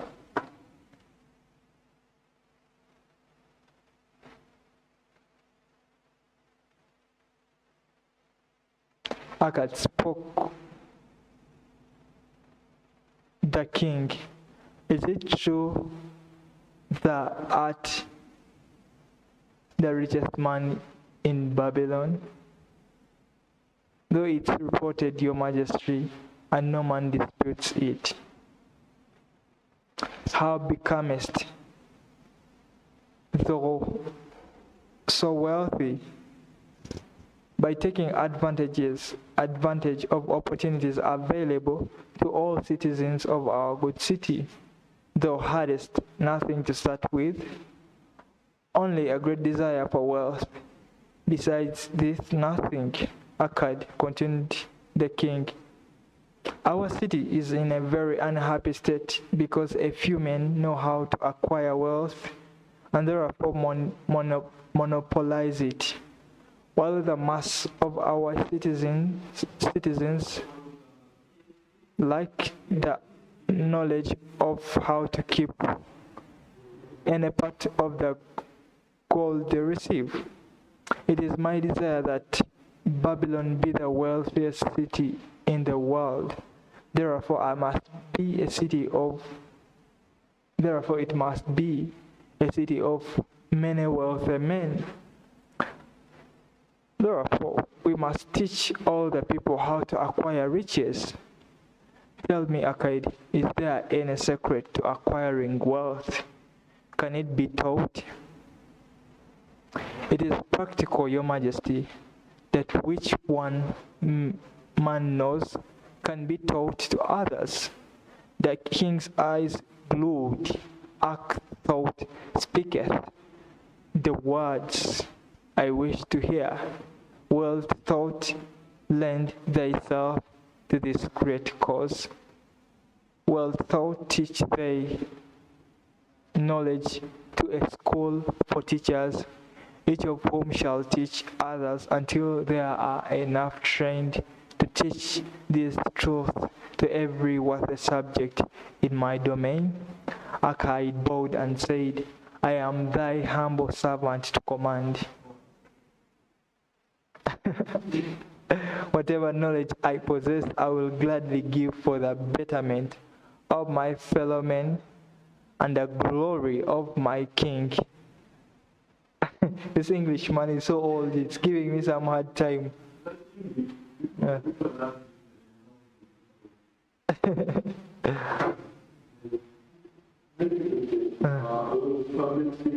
Yeah. Yeah. Very ancient man. Yeah, let your good. Hey man, they suffered. And me, like, I had a tongue tie. You know tongue tie? I told you about it. Yeah. It's like a condition you are born with it when your tongue can't not move. No. It's a tongue tie. You are born with it.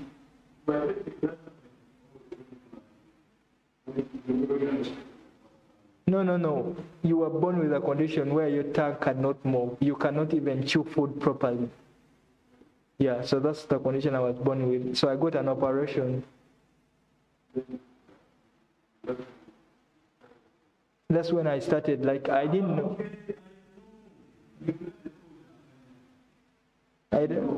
Like, it was here in my tongue. So, like, when I was young, they had to recognize it and operate me.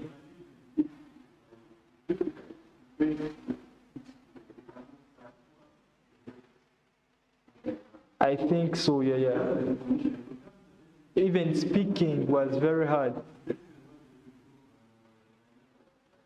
Yeah.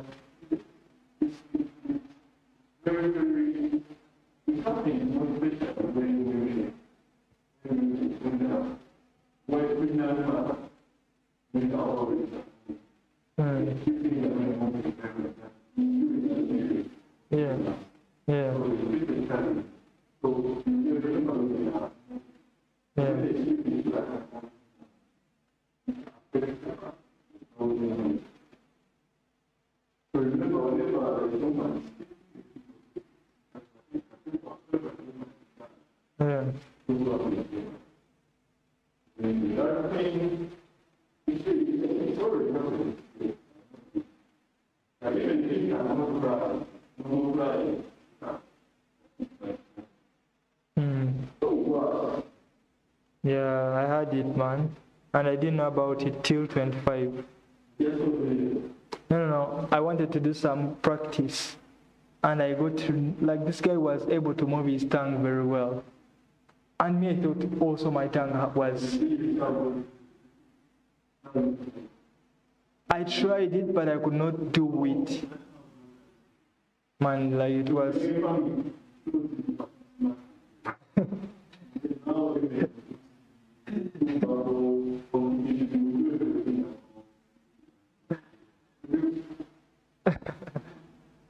Man, I felt like crying all my life, man. All my life. Even like in school, I used to say, hey, man, do I have a problem? And I was like, I didn't know.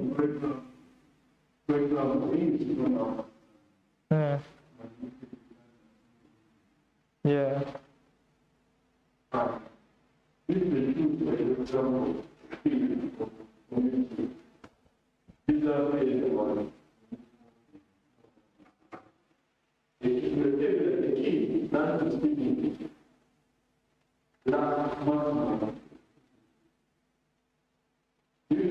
Who?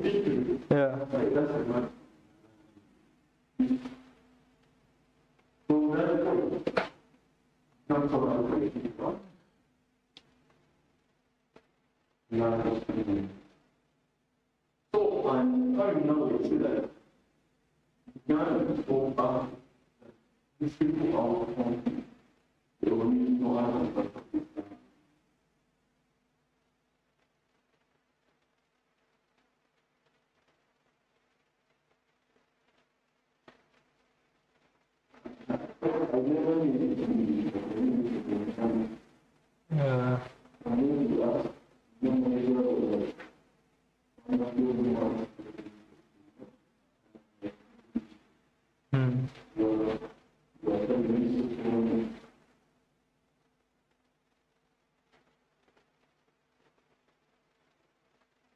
Where was I?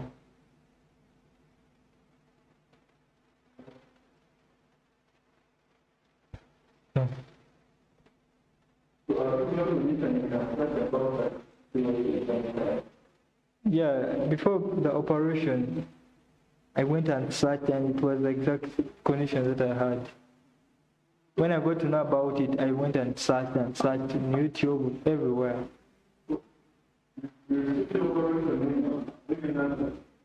At 25. Yeah. No. I told you when I was young, I didn't even know. I got to know about it at 25. Last, like 2022, I think. Yeah. 2022. Yeah, I wasn't able to speak. I could speak, but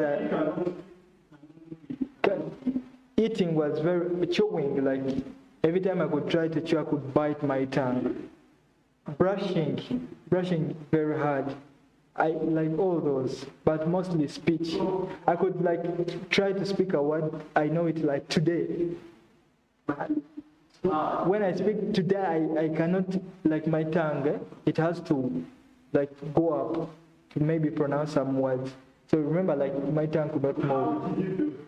I didn't know, like I thought, was something wrong with me? I didn't know. Yeah, but she didn't know. And even if I tell them up to now, they don't see it as an issue because they didn't know. Maybe they didn't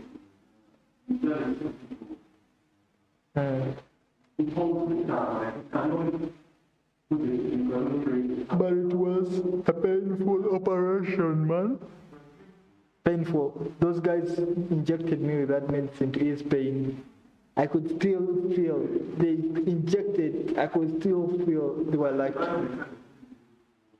the tongue, you see, like they had to divide my tongue. If I can show you, like, it was painful.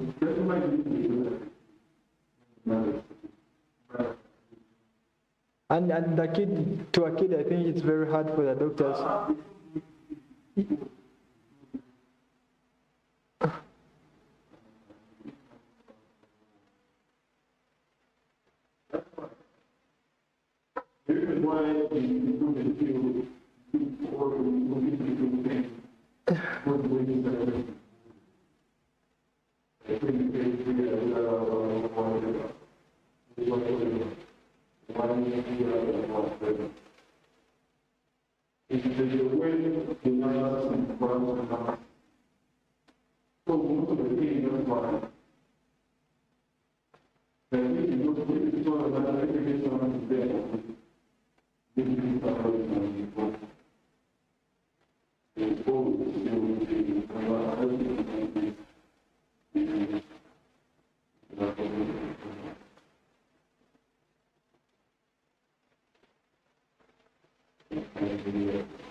Arcade.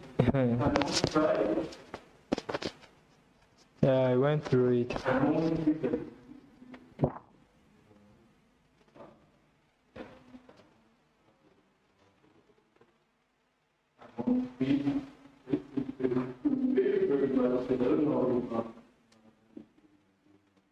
Man, they could think I'm shy, and it made me shy, by the way, because I knew like,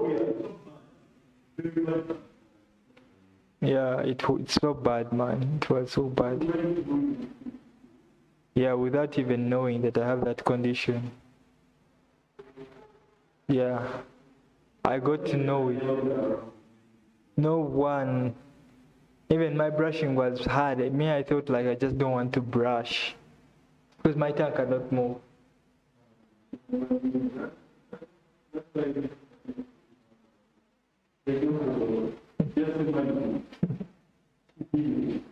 She didn't. And even if I tell her now, it's like, I'm telling she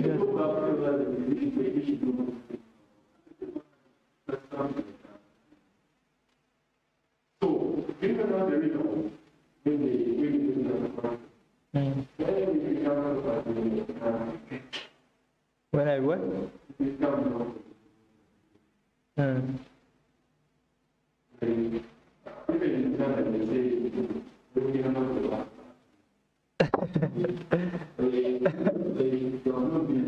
Yeah, I wasn't literally speaking. Yeah. This is what I'm also doing, to equip myself with some vocabulary so that because my, yeah.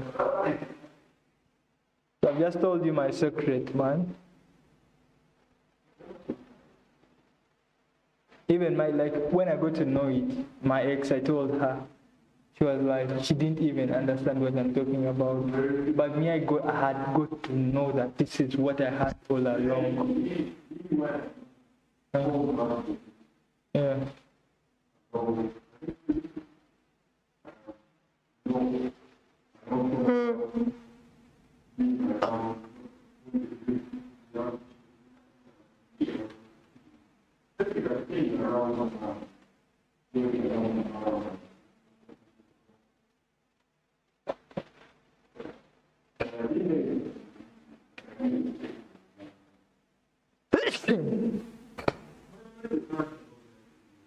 I heard about it, but I didn't know. Like, knowing language, like you hear people speak some words, but you know it, but you don't know what it means.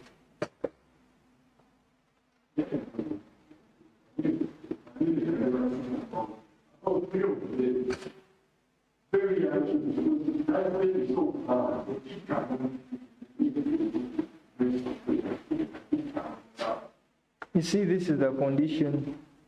I had it. I'd get operated on, man.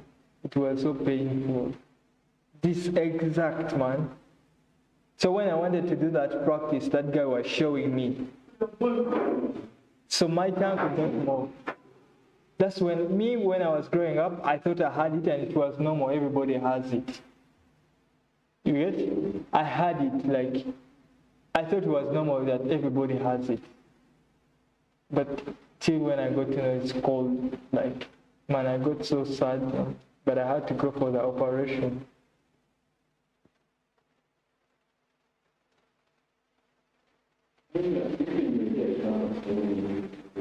I didn't know that I had it. My tongue had it. Yeah. It's like circumcision, man. It's like I got second circumcision. Yeah. Yeah? This first, like, it was like my second circumcision after my dick. Because I had to get up mine. Very hard.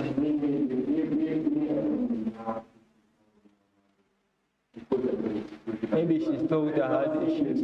It killed my self-confidence. It killed, I don't know, it killed a lot. Like, I could not speak. Every time I would try to speak, words could just disappear.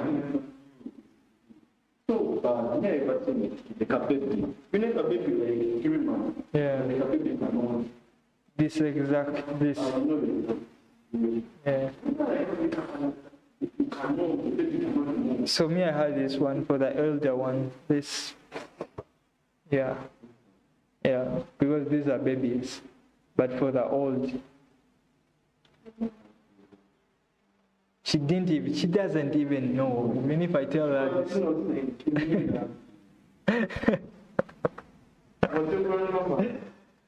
Yeah, they were all around, but they all didn't know, man.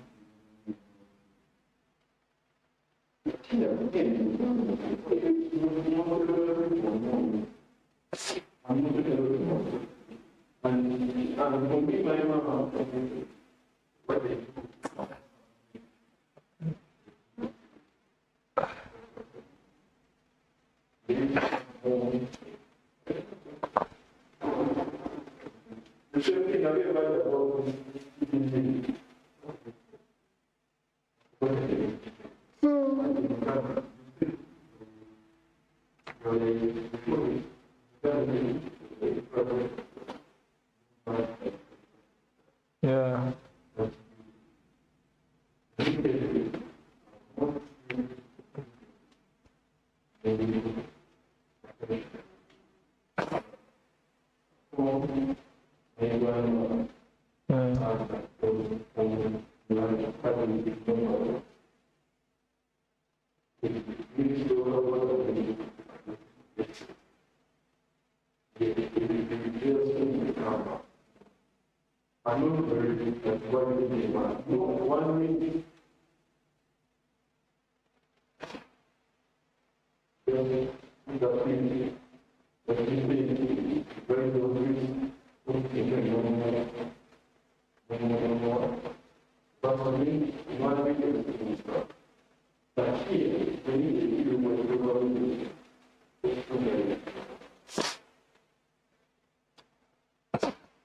Akai bowed and said, I'm thy humble servant, command, okay?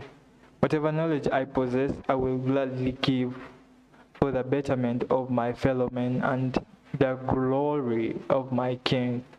Let your good counselor arrange for me a class of 100 men, and I will teach to them those 7 cures which did fatten my purse, than which there was none leaner in old Babylon.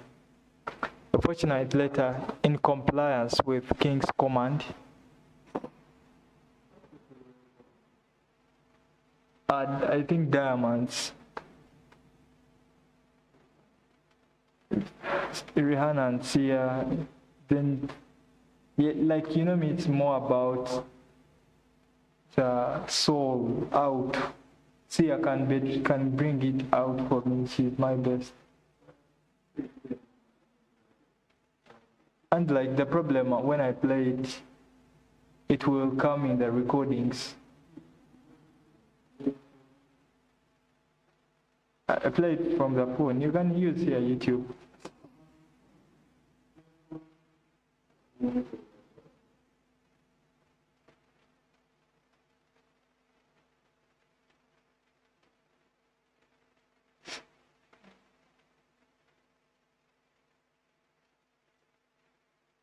That one.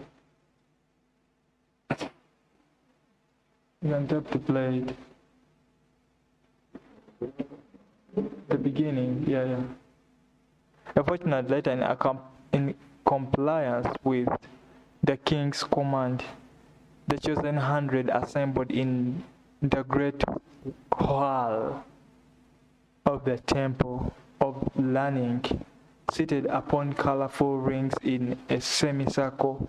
Akkad sat beside a small tabret upon which smoked a scaled lamp, sending forth a strange and pleasing odor.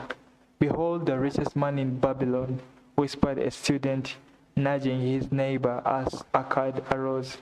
He is but a man even as the rest of us. As a dutiful subject of our great king, Akkad began, I sat before you in his service, because once I was a poor youth who did greatly desire gold, and because I found knowledge that enabled me to acquire it. He asks that I impart unto you my knowledge. I started my fortune in the humblest way. I had no advantage not enjoyed as fully by you and every citizen in Babylon. The first storehouse of my was a pure purse. I loathed its useless emptiness. I desired it round and full, clicking with the sound of gold. Therefore I sought every remedy for a lean purse. I found 7. To you, who are assembled before me, I shall explain the 7 cures of a lean purse, which I recommend to all men who desire much gold. Every day for 7 days I will explain to you one of the 7 remedies. Listen attentively to the knowledge that I will impart. Debate it with me, discuss it among yourselves. Learn these lessons thoroughly, that ye may also plant in your own purse the seed of wealth. First must each of you start wisely to build a fortune of his own. Then will thou be competent, and only then to teach these truths to others. I shall teach to you in simple ways how to fatten your purses. This is the first step leading to the temple of wealth, and no man may climb who cannot plant his feet firmly upon the first step. We shall now consider the first cure. The first cure, start they past fattening. Akkad addressed a thoughtful man in the second row. My good friend, at what craft workest thou? I replied the man, I am a scribe, and carve records upon clay tablets. Even at such labor did I myself earn my first coppers. Therefore, thou hast the same opportunity to build a fortune. He spoke to a florid-faced man further back. Yeah, how is the song? Do you like it? Yeah. This is pop, yeah. Yeah. Pop. Yeah, hip hop, I go for Tupac. Then Biggie was also good. Rhyming, he was good in rhyming. Who? Kendrick. Oh. Yeah.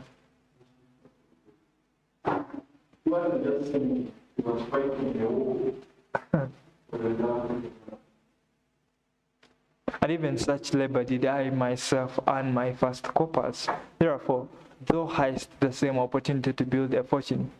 He spoke to a florid-faced man further back. Pray tell also what dost thou to earn thy bread. I responded, this man, I'm a meat butcher. No, it's not mine. I'm a meat butcher. I do buy the goats the farmers raise and kill them and sell the meat to the housewives and the hides to the sandal makers. Because thou dost also labor and earn, thou hast every advantage succeed that I did possess. In this way did I proceed to find out how each man labored to earn his living. When he had done questioning them, he said, now my students, ye can see that there are many trades and labors at which men may earn coins. Each of the ways of earning is a stream of gold from which the worker doth divert by his labors a portion to his purse.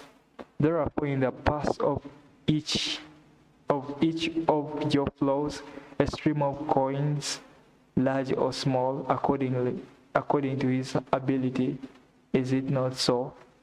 Thereupon they agreed that it was so. Then continued the act. If each of you desireth to build for himself a fortune, is it not wise to start by utilizing that source of wealth which has already established? To this they agreed. Then Akai turned to a humble man who had declared himself an egg merchant. If thou select one of thy buckets and put into it each morning 10 eggs, and take out from it every evening 9 eggs, what will eventually happen? It will become in time overflowing. Why? Because each day I put in one more egg than I take out. Act turned to the class with a smile. Does any man here have a lean purse? First they looked amused, then they laughed. Lastly, they waved their purses in jest. All right, he continued, now I shall tell thee the first remedy I learned to cure a lean purse. Do exactly as I have suggested to the egg merchant. For every 10 coins thus placed within thy purse, take out for use but mine. Thy purse will start to fatten at once, and its increasing weight will feel good in thy hand and bring satisfaction to thy soul. They read not what I say because of its simplicity. Truth is always simple. I told thee I would tell how how I told thy I would tell how I built my fortune. This was my beginning. I too carried a lean past and cast it because there was naught within to satisfy my desires. But when I began to take out from my past but 9 parts of 10 I put in, it began to fatten. So will thine. Now I will tell a strange truth, the reason for which I know not. When I cease to pay out more than 9/10 of my earnings, I managed to get along just as well. I was not shorter than before. Also, array along did coins come to me more easily than before. Surely it is a law of the gods that unto him who keeps and spends not a certain part of his earnings shall gold come more easily. Likewise, him whose purse is empty does gold avoid. Which desirest thought the most? Is it the gratification of thy desires of each day? A jewel, a bit of finery, better raiment, more food, things quickly gone and forgotten? Or is it substantial belongings, gold, lands, herds, merchandise, income-bringing investments? The coin thou text from thy past, bring the past. The coins thou leavest within it will bring the latter. This, my students, was the first cure I did discover for my lean past. For each 10 coins I put in to spend but 9. Debate this amongst yourselves. If any man proves it untrue, tell me upon morrow when we shall meet again. Like morrow used to mean tomorrow. No, morrow, MORROW, used to mean tomorrow.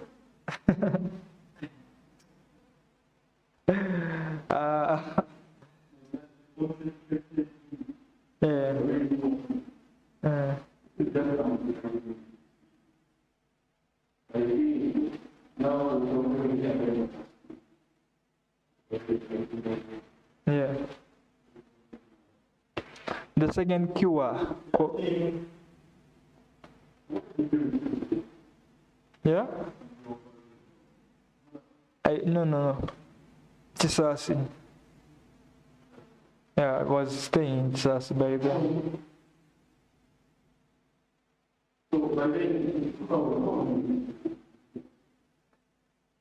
Like getting back to even speaking 2 weeks. Man, it was painful, like it was. No, they just, how they call that? Uzi they used to tie. It was painful. When those guys, after operating, they had to cut and then tie. It was so painful. It was so painful, man. I lost my taste for 2 weeks. Started coming back. Then I could even fear moving my tongue because now it was like a new tongue. Yeah, it was like I could feel it trying to move now. I was so happy, man. I was so happy.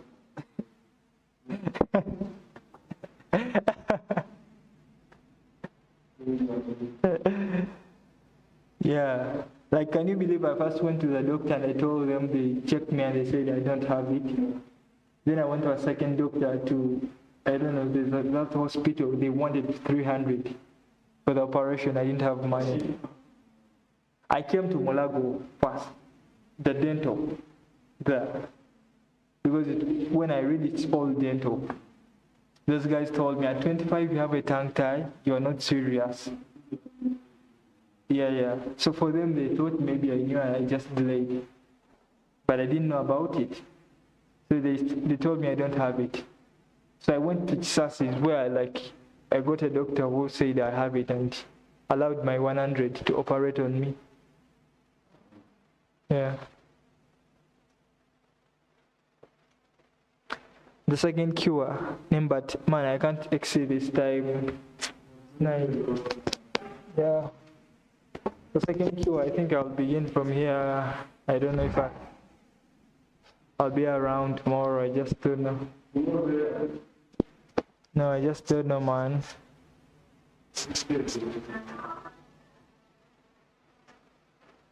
I love you. Take good care after yourself.